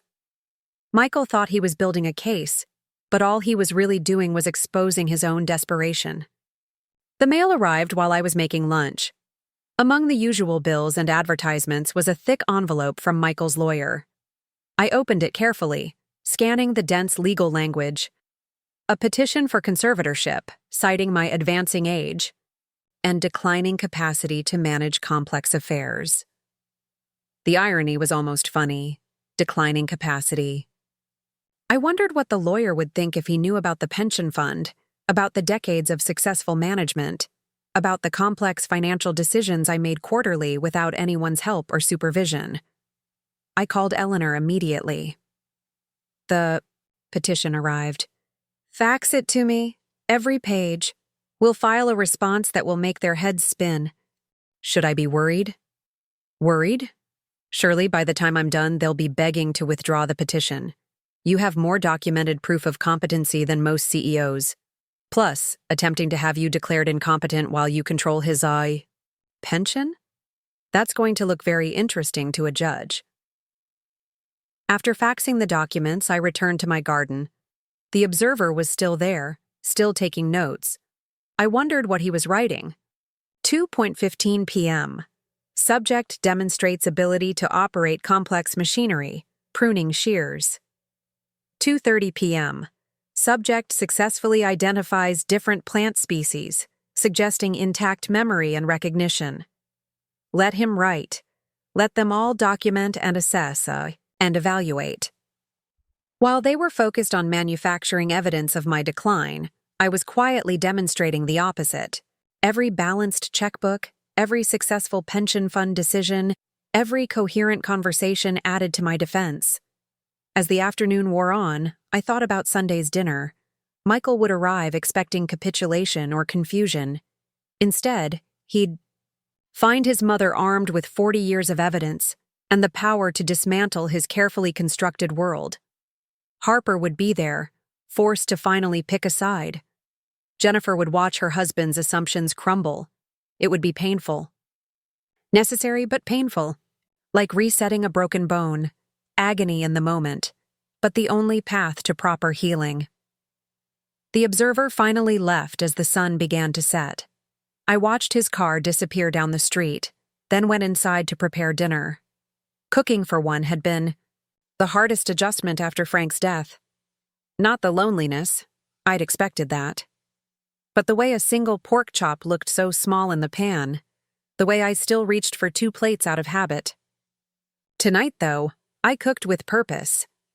A proper meal, balanced and nutritious, the kind that would make Michael's nutritionist nod with approval. See, the meal said, I can take care of myself. I can make decisions. I can function independently. As I ate, I reviewed the pension fund's latest quarterly report. The numbers told a story of steady growth, careful management, fiduciary responsibility met and exceeded. How many 78-year-old women could say the same? How many of them were managing millions while their children plotted to have them declared incompetent? The phone rang as I was washing dishes. Michael's number appeared on the screen. I let it go to voicemail, then listened to his message. Mom, we need to talk about Sunday. I know you said 6, but Jennifer has a conflict. Can we move it to 5? Also, I just want you to know this isn't personal. Everything I'm doing is because I love you and want what's best. Call me back. Not personal. Hiring lawyers, documenting false evidence, attempting to strip away my autonomy. None of it personal. Just business. Just practicality. Just a son doing what he thought best for a mother he'd stopped seeing as a whole person. I didn't call back. Let him wonder. Let him worry. Let him arrive on Sunday, uncertain of what he'd find. The element of surprise was one of the few advantages I had left. That night, I sat in my bedroom, going through old letters Frank had written during our courtship. His handwriting was terrible, all cramped angles and uncertain loops, but the words still made my heart flutter. Surely, one letter began, you make me want to be better than I am. Smarter, kinder, more careful with the future. I want to build something that lasts, something that protects you when I can't. He'd kept that promise, even in death. The pension fund he'd created had become my sword and shield, protecting not just me but hundreds of others. Michael saw only an old woman, clinging to independence. He couldn't see the warrior she'd become. I returned the letters to their box, placing them back in the closet next to Frank's suits that I still couldn't bear to donate. Tomorrow, Eleanor and I would craft a legal response that would shake Michael's confidence. Tomorrow, I'd continue, gathering evidence of my competence. Tomorrow, I'd water my roses and balance my checkbook and make another series of excellent decisions about other people's retirements. But tonight, I allowed myself a moment of grief, not for what I might lose. I wouldn't lose anything but for what had already been lost. The son who once trusted me implicitly. The family dinners that weren't strategic battles. The simple comfort of being seen and valued for who I was, not feared for what I might become. The wind picked up outside, rattling the windows. A storm was coming, the weather service had warned. High winds, heavy rain, possible power outages. I made a mental note to check the flashlights, stock up on batteries, prepare for what was coming. I'd weathered storms before. This one would be no different. As I prepared for bed, I looked at myself in the mirror. The woman looking back wasn't the faded flower Michael saw. She was seasoned timber, weathered but strong, bent but not broken. She was Shirley Brown, widow of Frank, mother of two, keeper of secrets, protector of retirements, stubborn gardener who refused to be transplanted. Sunday would come, truth would be spoken, power would shift, and when the dust settled, everyone would finally see what had been there all along, a woman in full possession of her faculties, her dignity, and $37 million worth of other people's futures. Let them come. She was ready. Sunday arrived wrapped in unseasonable warmth, the kind of October day that felt borrowed from September. I rose at dawn, not from anxiety but from habit, and watched the sun paint my garden in shades of gold and amber. The roses, confused by the weather, had produced a final burst of blooms, as if they too wanted to make a statement before winter arrived. Harper's rental car pulled into the driveway at 10 in the morning. I watched from the kitchen window as she sat there for a full minute, gripping the steering wheel, before finally emerging. She looked tired, older than her 45 years, carrying the weight of a decision she'd spent 3 decades avoiding, choosing sides in a family that had always preferred polite distance to honest conflict. "Mom," she said when I opened the door. No hug, no effusive greeting, just that single word weighted with questions she didn't know how to ask. "You look thin," I said, because mothers always lead with concern, even when their children come home, for war councils. "Seattle does that to you. Too much coffee, not enough real food." She followed me into the kitchen, taking in the familiar space with eyes that seemed to catalog changes. "The curtains are new. 5 years new. You haven't been home since the funeral." She flinched but didn't deny it. "I couldn't. This place, without Dad, still had me in it," I finished gently. "I know." We sat at the kitchen table, 2 women separated by more than miles, trying to bridge a gap that had widened with each passing year. I poured coffee from the pot I'd made anticipating her arrival, remembering exactly how she took it. 1 sugar, no cream, strong enough to wake the dead.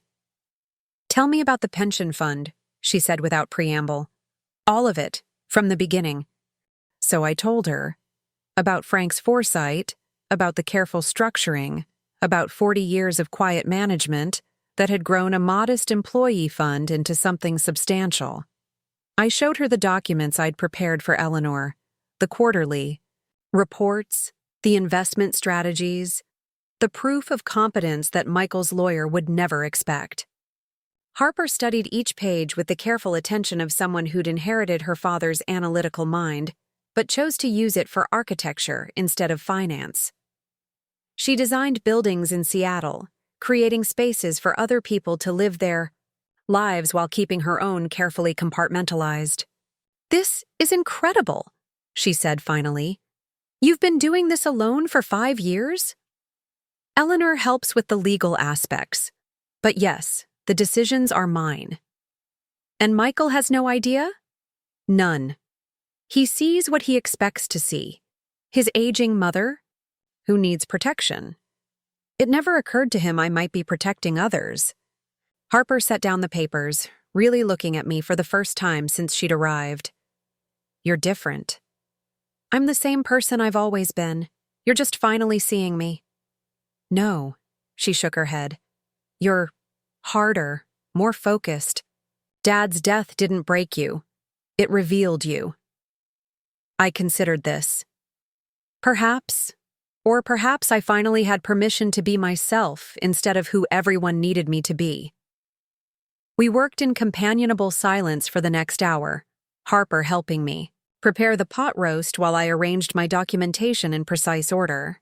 She moved around the kitchen with remembered familiarity, finding spices in their usual places, knowing without asking which knife to use for the vegetables. "Why didn't you fight him before?" she asked suddenly, not looking up from the carrots she was chopping, when he first started pushing about the nursing home. "Because I hoped he'd remember who I was. Who he was. Fighting would have meant accepting that my son had become someone willing to destroy me for convenience. That's not a truth any mother wants to face. But you're facing it now." He forced my hand when he involved lawyers, when he started manufacturing evidence, when he decided my autonomy was negotiable. I tested the roast, adjusting the seasonings. There's a difference between offering help and demanding surrender. He crossed that line. Harper's phone buzzed. She glanced at it and laughed, a short, sharp sound. "Michael, wanting to know if I'm really coming. He says he's concerned about my taking sides." "What did you tell him?" "Nothing yet," she typed quickly. "Now I've told him I'm already here, helping you cook. That should properly panic him." He was always territorial about Sunday dinners, remembered them as perfect family gatherings that needed preserving. "They were never perfect," Harper said quietly. "You and Dad just made them seem that way. All those dinners where he was thinking about work and you were holding everything together with sheer will and pot roast." I looked at my daughter with new appreciation. "I didn't think you noticed."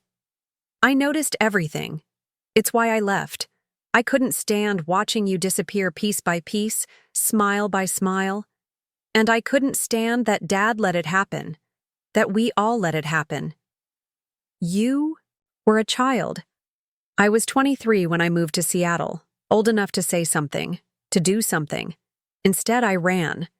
She wiped her hands on a dish towel, a gesture so reminiscent of her grandmother that it took my breath away. "I'm sorry, Mom, for all of it." "You're here now," I said simply. "That's what matters." Eleanor arrived at 2, carrying a briefcase. That looked like it meant business and wearing a suit that probably cost more than my monthly grocery budget. Even at 75, she commanded attention, moving through the world as if it owed her respect and had better pay up promptly. "Surely, you look ready for battle," she said approvingly, then turned to Harper. "You must be the architect. You have your father's eyes but your mother's spine. Good. She'll need support today." We convened in Frank's study, spreading papers across the desk like generals planning a campaign. Eleanor had prepared a response to Michael's petition that was a masterwork of legal precision, each word chosen to maximum effect. "The key," she explained, "is not just defending against his claims, but demonstrating the absurdity of them. A woman managing $37 million in pension funds cannot, by definition, be incompetent. The two states are mutually exclusive." "What if he argues I shouldn't be managing the fund?" I asked. Eleanor smiled, a predator scenting blood. Then we produce 40 years of returns that exceed market averages. We show the thank you letters from retirees whose pensions remained secure through every economic downturn. We demonstrate that removing you would actively harm 300 families. No judge wants that on their conscience. You've thought of everything, Harper said admiringly. Your mother thought of everything, Eleanor corrected. 40 years ago, when she and Frank structured this trust. I'm just the messenger delivering the punchline to a very long joke. We rehearsed scenarios, anticipated objections, prepared for every possible direction the dinner might take. By 4 o'clock, I felt armored in truth and documentation, ready for whatever emotional manipulation Michael might deploy. Remember, Eleanor said as she prepared to leave, you hold all the cards. He just doesn't know it yet. Don't let him make you feel guilty for protecting yourself. Don't let him rewrite history to make you the villain. You're not taking anything from him. You're simply refusing to let him take everything from you. After she left, Harper and I finished the dinner preparations in thoughtful silence. The house filled with the familiar sense of Sunday dinner, but the atmosphere was charged with anticipation. This wasn't just a family meal. It was a reckoning. At 4:30, Harper opened a bottle of wine. For courage, she said, pouring generous glasses. I don't need courage, I replied, but I took the glass anyway. I have truth. Sometimes those are the same thing. We sat on the back porch, looking out over my garden, sharing the kind of comfortable silence that only comes from years of practice. The roses bobbed in the light breeze, their late blooms defiant against the season, and I thought about resilience, about beauty that refuses to acknowledge its appointed time to fade. What do you think Dad would say? Harper asked suddenly. About all this? I considered carefully. He'd be proud that the pension fund served its purpose. Sad that it came to this with Michael. But mostly, I think he'd tell me to stop second-guessing myself and trust the plan we made. He always had a plan. Multiple plans. Backup plans. For the backup plans.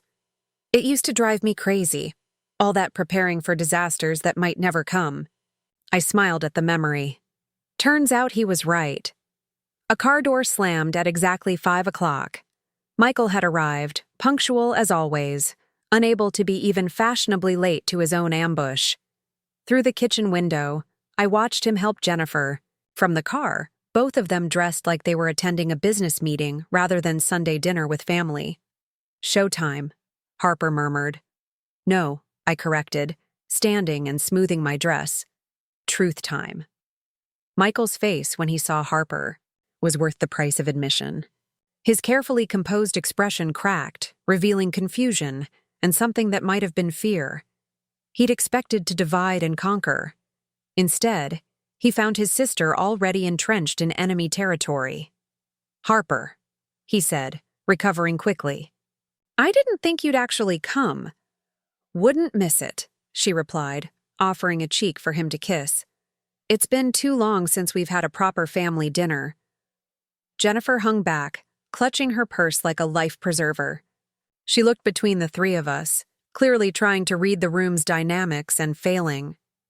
I almost felt sorry for her, caught in a family drama she'd married into but never fully understood. Shall we eat? I suggested pleasantly. Everything's ready.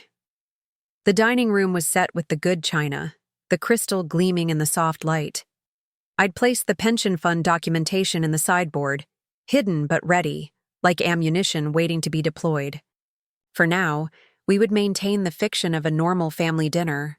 Michael carved the roast, his movements precise and controlled. He'd learned at Frank's elbow, Sunday after Sunday, until he could slice meat with surgical precision. The memory of those lessons, father and son working in harmony, twisted something in my chest.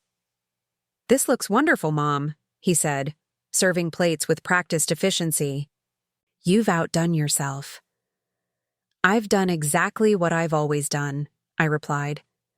Perhaps you're just paying attention for once, The words landed like a slap. Jennifer's fork paused halfway to her mouth. Harper hid a smile behind her wine glass. Michael's jaw tightened, but he continued serving as if I hadn't spoken. We ate in strained silence for several minutes, the clink of silverware against china unnaturally loud. The elephant in the room had pulled up a chair and was helping itself to the Yorkshire pudding. Finally, Michael set down his fork with deliberate care. "We need to discuss why we're here." "I thought we were here for Sunday dinner," I said mildly. "Family tradition, though it's been some time since you've honored it." "Mom, please, you know what I mean. The lawyers, the petition, we need to resolve this." "I agree. Let's resolve it. Withdraw your petition. Stop trying to have me declared incompetent. Respect my autonomy and my decisions. Resolution achieved." It's not that simple. It's exactly that simple. I set down my own fork, meeting his eyes directly.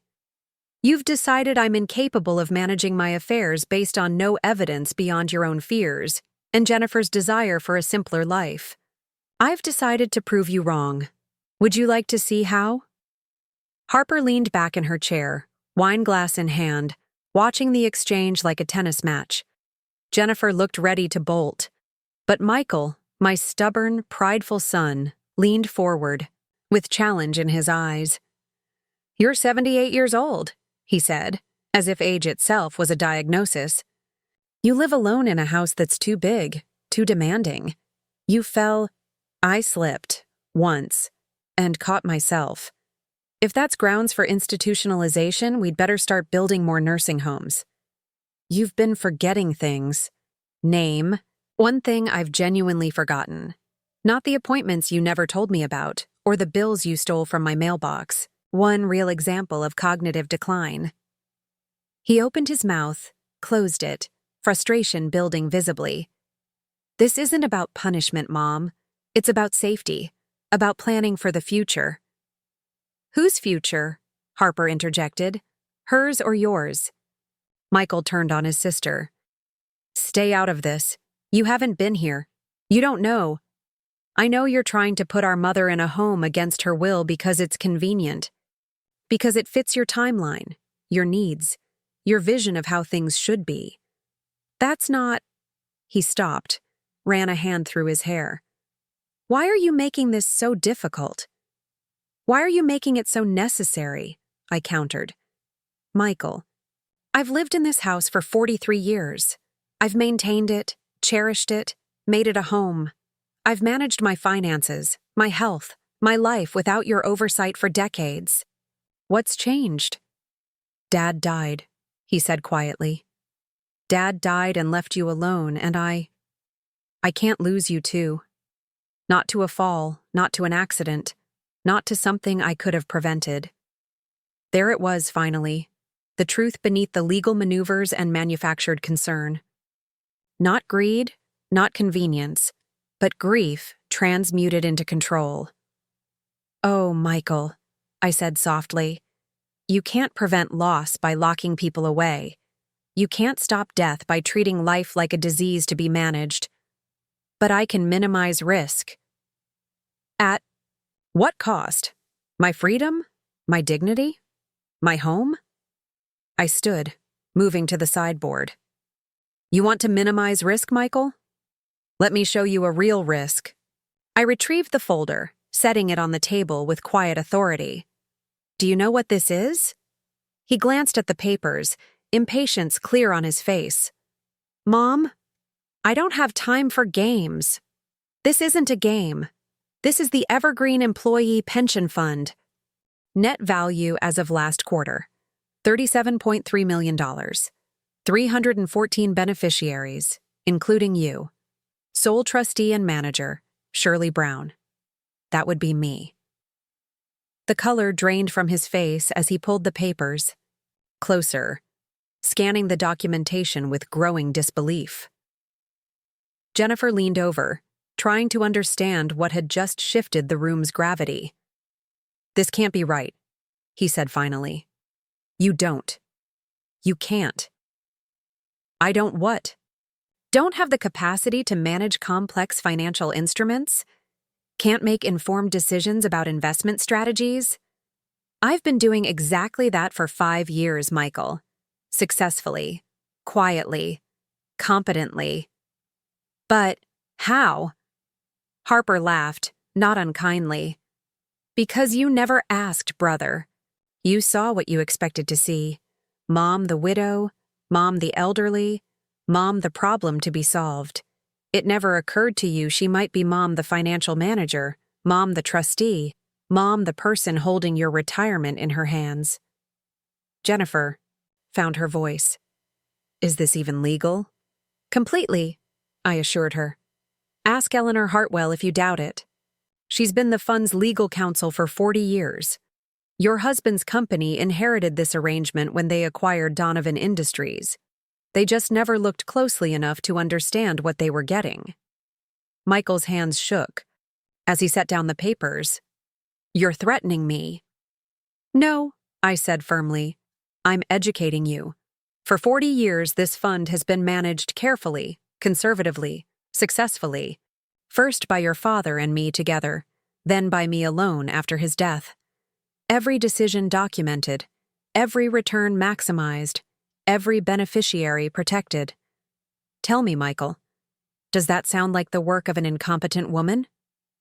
You could have told me, he said, voice small and wounded. All this time, you could have said something. When would you have listened? When you were scheduling tours of nursing homes? When you were documenting my supposed confusion? When you were meeting with lawyers to strip away my autonomy? I shook my head. You had to be shown, not told. And even now you're angry that I'm not the helpless old woman you'd decided I should be. That's not fair. Fair? My voice rose for the first time. Was it fair when you ambushed me with nursing home administrators? Was it fair when you intercepted my mail to manufacture evidence? Was it fair when you tried to turn my own children against me? I never. You did. Every whispered concern. To Harper, every suggestion that I was becoming a burden, every implication that loving me meant locking me away, all of it was an attempt to isolate me, to make me seem unreasonable for wanting to live my own life.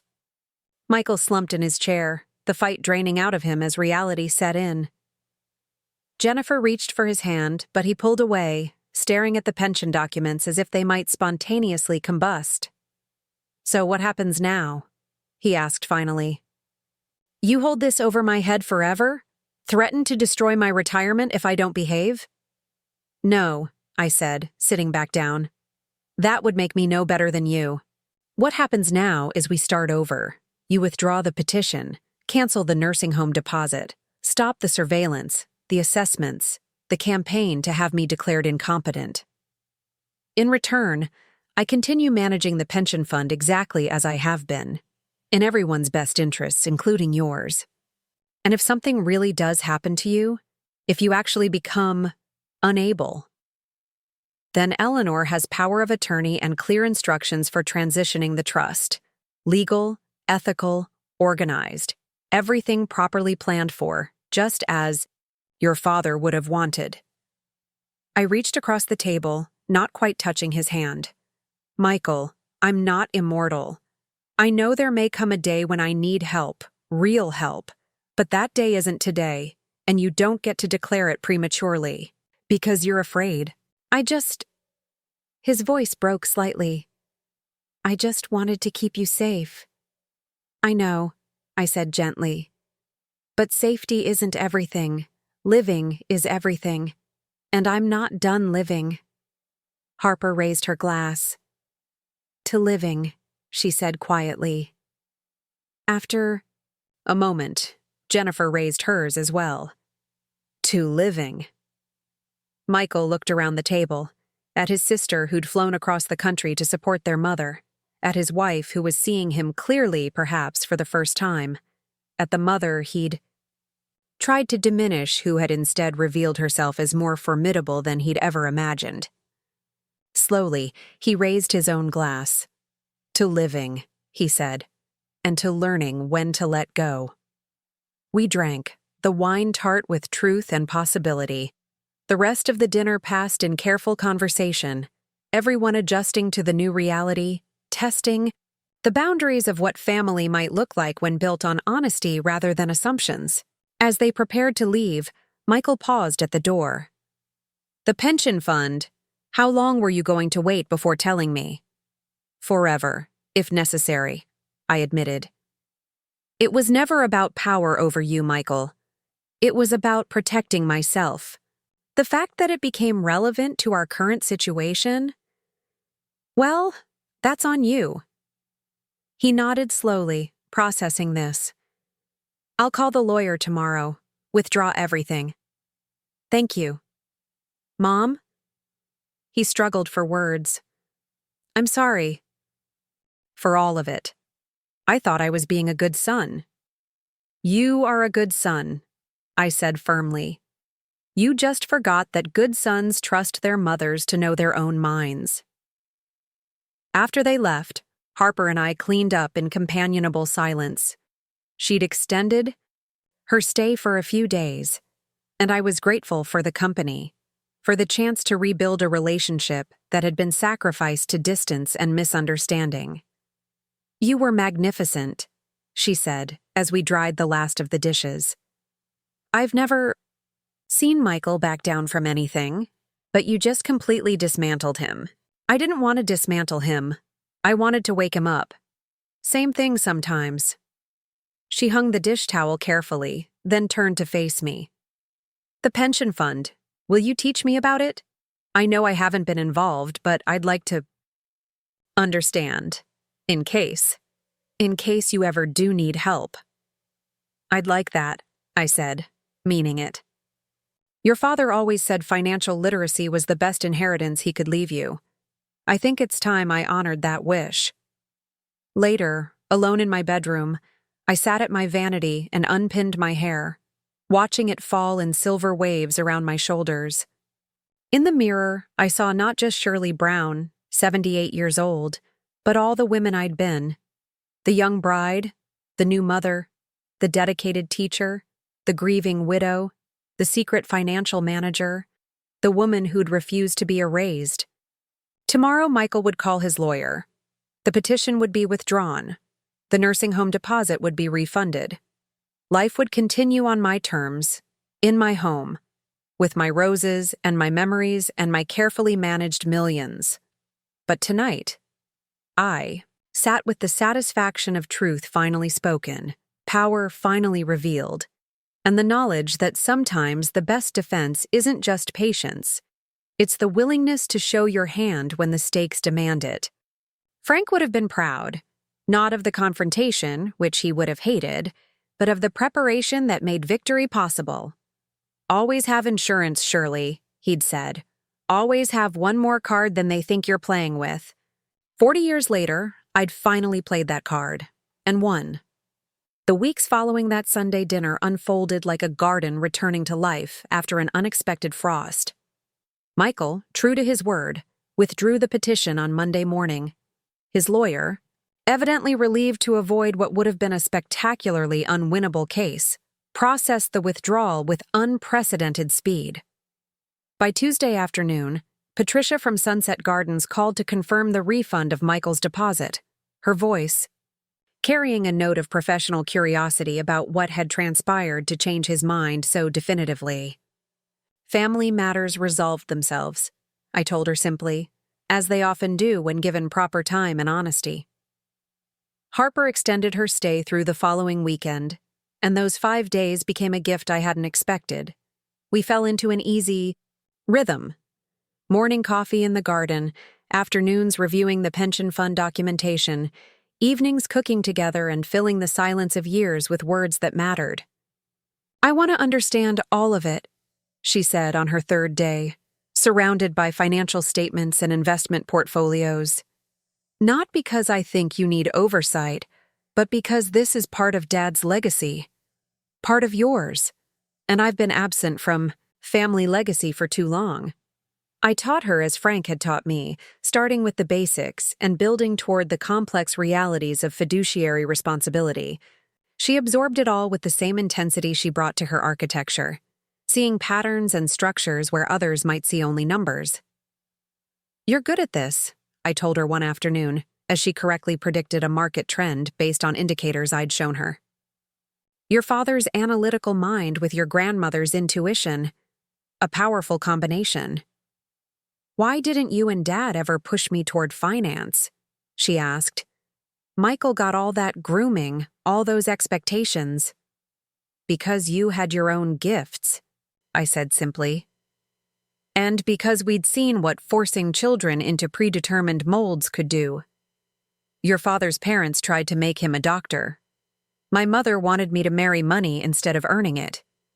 We decided our children would choose their own paths. But Michael chose to follow his father's footsteps. We didn't push, he pulled. Sometimes I wonder if we should have encouraged him to explore other options, be his own man instead of Frank's shadow. But hindsight is a luxury parents can't afford." On the morning Harper left for Seattle, she hugged me at the airport departure gate. A real embrace, not the perfunctory gestures we'd exchanged for years. "I'll be back for Thanksgiving," she promised. "And this time, I'll actually help with the cooking instead of hiding in my old room." "I'll hold you to that," I said, meaning it. The house felt different after she left. Not empty, but expectant. As if the walls themselves recognized that something fundamental had shifted. I returned to my routines, tending the garden, teaching, art at the community center, reviewing pension fund reports. But now these activities felt like choices rather than defenses, assertions of self rather than mere resistance. Eleanor stopped by the following week, ostensibly to review some fund documentation, but really to check on me. We sat in the garden with tea and store-bought cookies that neither of us would admit were inferior to homemade. "You realize you've become something of a legend," she said, eyeing me over her reading glasses. "Word travels in legal circles. The 78-year-old woman who controls millions and outmaneuvered her own son's attempt at conservatorship? There are at least 3 elder law firms using you as a case study."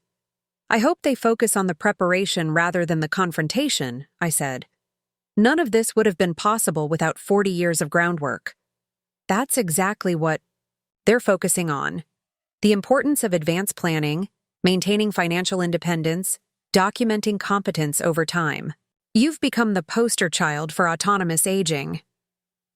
Frank would have laughed at that. He just wanted to make sure I'd never be powerless. Instead, he made you powerful. There's a difference, and it matters.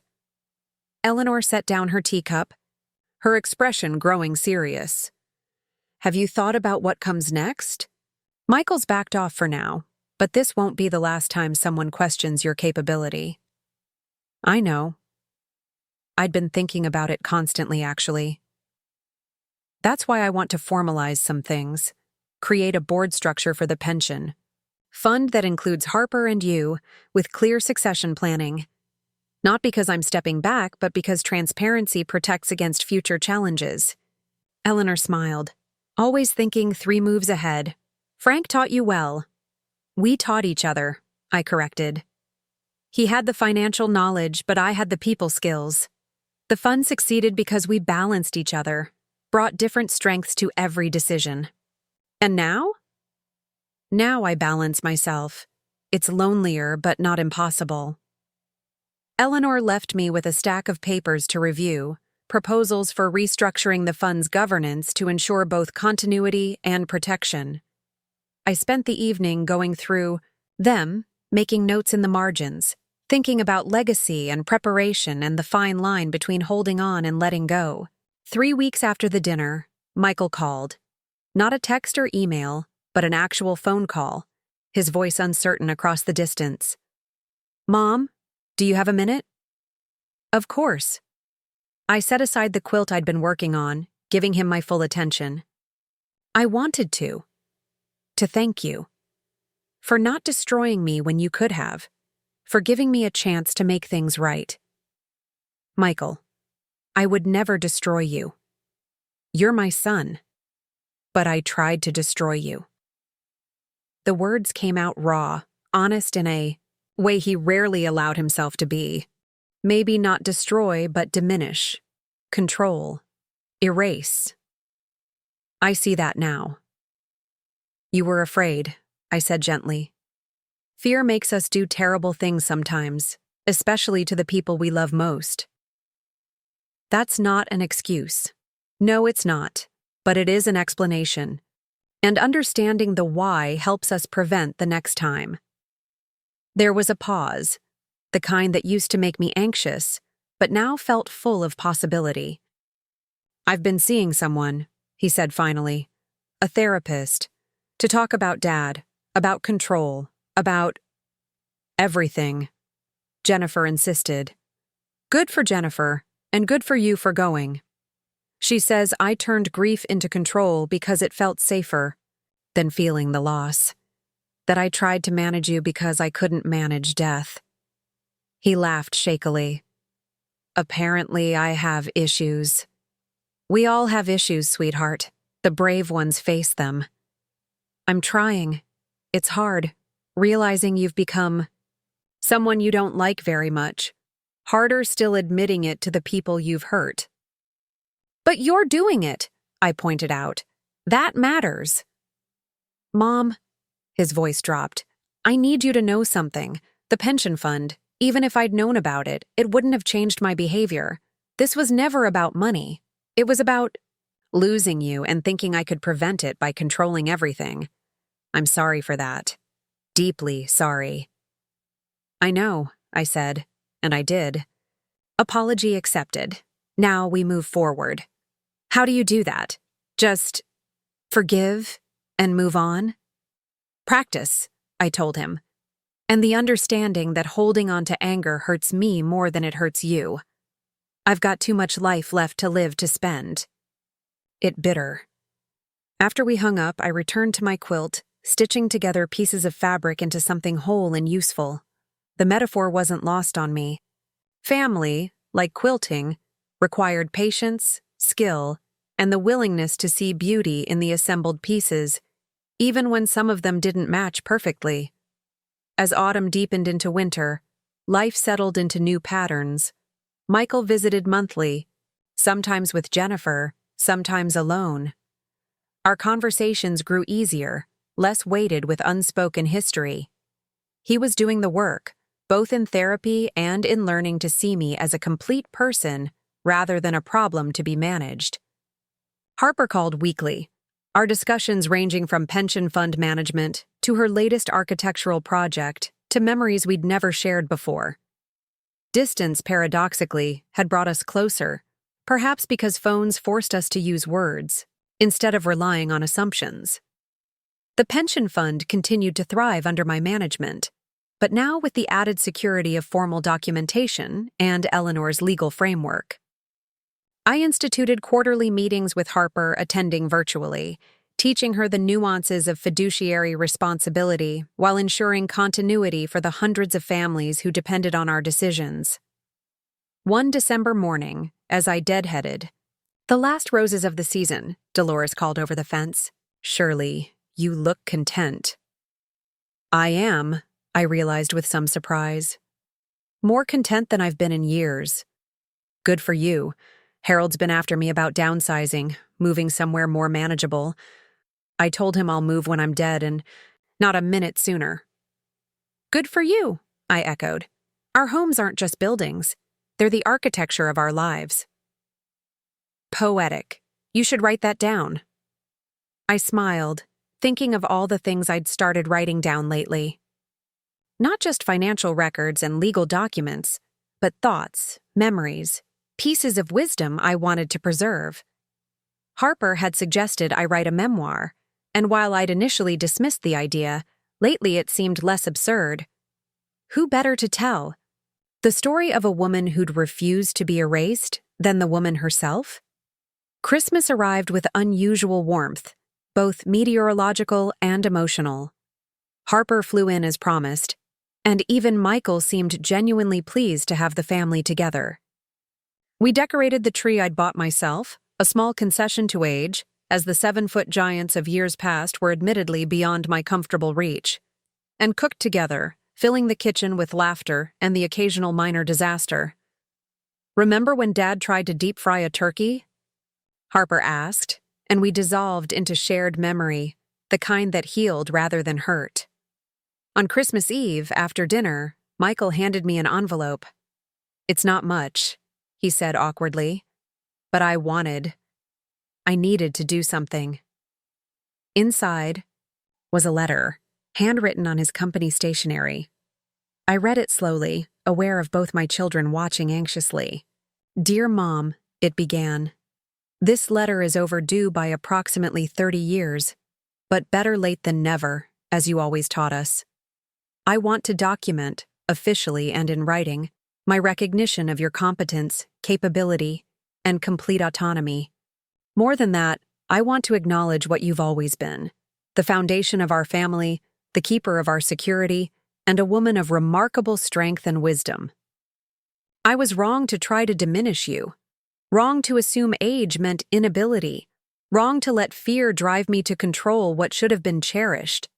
You asked me once when you stopped being a person to me and became a problem to be solved. The answer is, you never did. I just forgot how to see clearly. This letter serves as my formal statement that Shirley Brown is of sound mind, exceptional capability, and deserving of respect, autonomy, and the right to live her life on her own terms. I'm proud to be your son, and I promise to spend whatever time we have left making sure you know it. With love and newfound wisdom, Michael." I looked up to find him anxiously studying his hands. "It's perfect," I said simply. "Thank you." "I had it notarized," he added. In case you ever need proof that I recognize who you really are." Later that night, after everyone had gone to bed, I sat in my living room, looking at the tree lights twinkling in the darkness. The house around me felt solid, protective, mine in a way that went beyond deed or title. It was the embodiment of choices made and defended, of a life lived on my own terms despite those who'd tried to rewrite them. My phone buzzed with a text from Eleanor. "Merry Christmas, my friend. May your new year be filled with autonomy, good returns, and the occasional victory over those who underestimate you." I smiled, typing back, "The victories are nice, but the autonomy is better." New Year's Eve found me not at some forced celebration at Sunset Gardens, as Michael had once envisioned, but in my own home, hosting a small gathering of the women from my art class. We painted, laughed, shared stories of resilience and rebellion. At midnight, we toasted with champagne that Dolores had brought, declaring intentions rather than resolutions. "To another year of confounding expectations," said Margaret, 73 and recently divorced. "To choosing our own adventures," added Patricia, 81 and planning a solo trip to Paris. "To being visible on our own terms," contributed Betty, who at 69 had just started her own business. When my turn came, I raised my glass and said simply, "To the power of preparation and the courage to use it." As winter gave way to spring, I found myself in the garden more often, coaxing new life from soil that had seemed exhausted.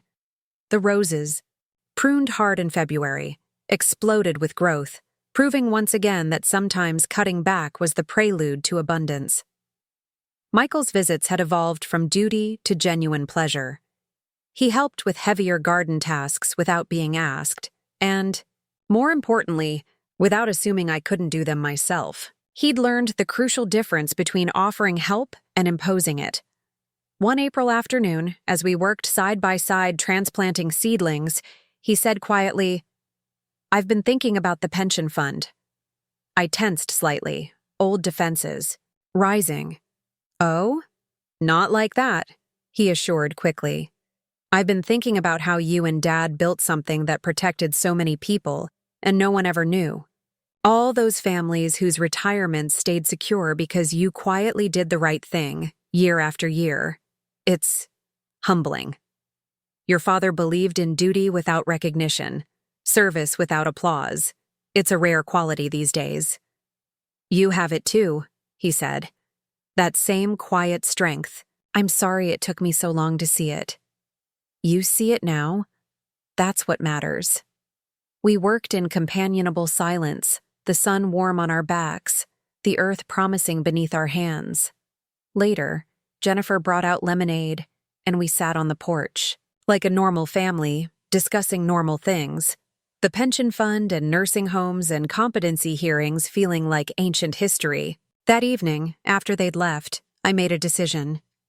I pulled out a fresh notebook and began writing, not financial records or legal documents, but the story of a woman who'd built her power quietly, deployed it strategically, and refused to let anyone, even those she loved most, define her limits. Chapter 1, I wrote. On preparation, patience, and the unexpected benefits of being underestimated. The words flowed easily, 40 years of experience distilled into paragraphs that might someday help another woman facing similar challenges. Or perhaps they'd simply stand as testimony that Shirley Brown had lived, chosen, triumphed on her own terms. As spring deepened into summer, the pension fund quarterly report showed continued strong returns. The beneficiaries remained secure, unaware that their futures were protected by a 78-year-old woman working from her home office, making decisions between gardening and art classes. Harper had become proficient enough to offer genuinely helpful insights during our review sessions, and I began to see the possibility of eventual transition. Not forced, not premature, but organic and appropriate. You're building your succession plan, Eleanor observed during one of our meetings. Smart. I'm building a future where my value isn't tied to my indispensability, I corrected. There's a difference. Indeed there is. Frank would be proud. Frank is proud, I said with certainty. Wherever he is, he's watching all this unfold exactly as he knew it would, probably insufferably smug about it too. Eleanor laughed, probably placing bets on how long it would take Michael to figure out who he was dealing with. 40 years in the making for a confrontation that lasted one dinner. Seems about right for Frank's sense of dramatic timing. August brought my 79th birthday, celebrated not in the controlled environment of Sunset Gardens, but in my own backyard, surrounded by friends who'd become family, and family who'd remembered how to be friends. The garden overflowed with late summer abundance, testament to careful tending and the refusal to accept decline as inevitable. Michael gave a toast that brought tears to my eyes. To my mother, who taught me that strength isn't about control, but about knowing when to hold tight and when to let go. Who showed me that power isn't about domination, but about lifting others while you rise. Who proved that age is just a number, but wisdom is invaluable. Happy birthday, Mom. May you have many more years of confounding expectations and managing millions while the rest of us try to keep up. As the party wound down and guests departed, I found myself alone with Harper in the kitchen, washing dishes like we had after that pivotal Sunday dinner. No regrets? She asked. About revealing the pension fund? About forcing the confrontation? None, I said without hesitation. Secrets are only powerful when they serve a purpose. That one had served its purpose and was starting to become a burden. Truth, even difficult truth, is liberation. You could have wielded it like a weapon. Destroyed Michael's career, his reputation, everything. What would that have accomplished? I didn't want to destroy my son. I wanted to wake him up. Destruction is easy. Reconstruction is the real challenge. And you chose reconstruction. I chose family, but on my terms with my autonomy intact. That's the key, Harper. You can choose connection without choosing submission. You can love without losing yourself. She hugged me then, spontaneous and warm. I'm glad you're my mother. Complicated, formidable, slightly terrifying mother. But mine. Slightly terrifying? I asked, mock offended. Only when crossed, she amended, or when someone tries to put you in a box. Well, I said, returning to the dishes, let that be a lesson to all potential box builders. That night, unable to sleep from the excitement of the day, I walked through my house, touching familiar objects, remembering the life lived within these walls. In Frank's study, my study now, the pension fund documents sat in their orderly files, representing not just financial security, but personal sovereignty. In the kitchen, the table where so many family dramas had played out stood solid and unmarked, ready for whatever scenes might come.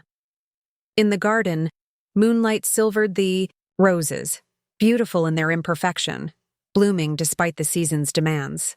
I thought about Shirley Brown at 38, newly married, helping Frank structure a pension fund she never imagined she'd one day control. About Shirley at 58, teaching art and raising children, unaware of the challenges ahead. About Shirley at 68, widowed but not broken, learning to manage millions while the world tried to make her small. And now Shirley at 79, standing in her own garden, in her own power, having faced down those who would diminish her and emerged not just intact but triumphant. It wasn't the ending anyone would have predicted, but it was the one I'd earned. A movement in the window caught my eye, my reflection, silver-haired and straight-backed, looking exactly like what I was. A woman who'd refused to be erased, who'd built her strength in silence and revealed it when necessary, who'd chosen her own definition of safety and success. Not bad, Shirley Brown, I said to the reflection. Not bad at all. Inside, I made a cup of tea and settled into Frank's chair with my notebook, continuing the story I'd started writing. There were more chapters to document, more lessons to share, more life to live on my own terms. The pension fund would continue to grow under my careful management. My children would continue to evolve in their understanding of who their mother really was, and I would continue to tend my roses, teach my art classes, and confound the expectations of anyone who thought age meant acquiescence. The clock struck midnight, marking the end of one day and the beginning of another day of choices, of autonomy, of being gloriously, unapologetically myself. I smiled, picked up my pen and wrote, Chapter 10, on the unexpected joys of being underestimated and the lasting satisfaction of proving everyone wrong. Outside, a night bird sang, and the roses nodded in the breeze, and life continued on terms I'd fought to define for myself. It was enough. More than enough. It was everything. 5 years later, I stood in the conference room of Hartwell and Associates, watching Harper explain investment strategies to a room full of pension fund beneficiaries. She'd taken over the day-to-day management 2 years ago, not because I couldn't continue, but because I'd chosen to step back. There's power in knowing when to pass the torch while you can still hold it steady. As you can see from these projections, Harper was saying, her voice carrying the same quiet authority I'd once had to fight to achieve. The fund remains strong, with conservative growth that ensures your retirements are secure. From my seat, at the side of the room I caught Michael's eye. He smiled, that genuine warmth that had returned to his face once he'd stopped seeing me as a problem to solve. He'd brought his teenage daughter today, my granddaughter Sarah, who'd recently expressed interest in finance. 3 generations in one room, all learning, all growing. After the meeting, as beneficiaries filed out with their questions answered and concerns addressed, Eleanor joined me by the window overlooking downtown. At 82, she still practiced law with the ferocity of someone half her age, though she'd recently taken on a junior partner to handle the more taxing cases.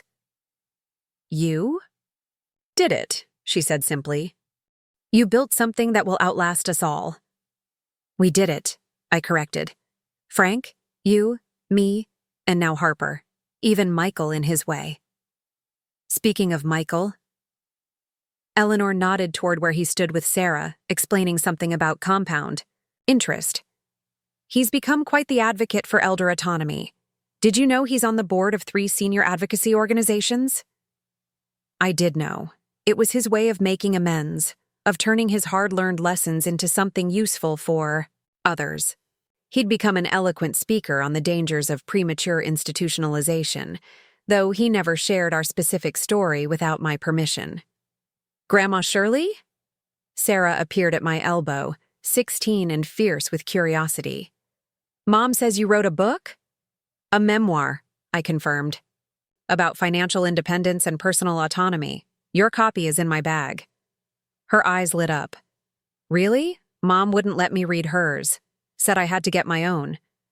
Your mother understands the value of ownership, I said, retrieving the book. Never borrow what you can possess. The book had been published 3 years ago, a slim volume that told our story without naming names, focusing on the lessons rather than the family drama. It had found its audience. Women facing similar battles, adult children grappling with aging parents, financial advisors working with elderly clients. The royalties went directly into a scholarship fund for women over 50 pursuing financial literacy education. Will you sign it? Sarah asked. I inscribed the title page carefully. To Sarah, may you build your power early and use it wisely. Love, Grandma Shirley. As we prepared to leave, Michael approached. Mom, Jennifer and I were wondering if you'd like to come for dinner Sunday. Nothing formal, just family. I'd like that, I said, meaning it. Sunday dinners had returned, to our routine. But now they were gatherings of equals, each of us bringing our whole selves to the table. The drive home took me past Sunset Gardens, that beacon of managed care that had once loomed as a threat. I felt no animosity toward it now. It served its purpose for those who needed or wanted it, the key word being wanted. Choice made all, the difference. My house welcomed me back with familiar warmth. At 84, I'd made some concessions to age. Grab bars in the bathroom installed by my own choice, a medical alert system I wore like jewelry, a cleaning service that came weekly to handle the heavier tasks. But these were my decisions, implemented on my timeline, supporting rather than replacing my independence. The garden still flourished under my care, though I'd hired Luke, a young horticulture student, to help with the heavier work. He thought he was teaching me about new sustainable gardening techniques. I let him think that while I quietly taught him about patience, seasons, and the long game of perennial growth.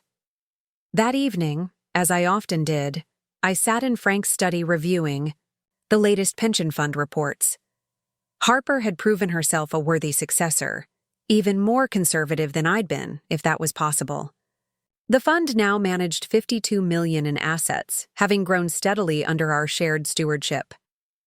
My phone rang, Harper, calling from Seattle where she still maintained her architecture practice while managing the fund remotely. How did the meeting go from your perspective? She asked. Beautifully.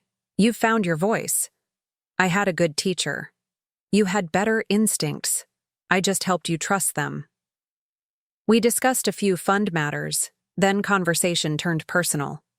I've been thinking, Harper said, about Dad, about the trust, about everything he built without us knowing. Do you think he knew it would someday save you? I think he knew it would someday matter, I said carefully. Your father understood that power isn't about wielding it, but about having it when necessary. He built our safety net hoping we'd never need it, but ensuring it would hold if we did. And it did. Spectacularly. After we hung up, I walked through my house, each room holding its own memories. The kitchen where I'd made that interrupted batch of pancakes the morning.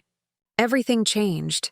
The dining room where truth had finally been served alongside pot roast. The living room where I'd stood my ground against well-meaning professionals who thought age equaled incapacity. In my bedroom, I paused before the photo on my nightstand.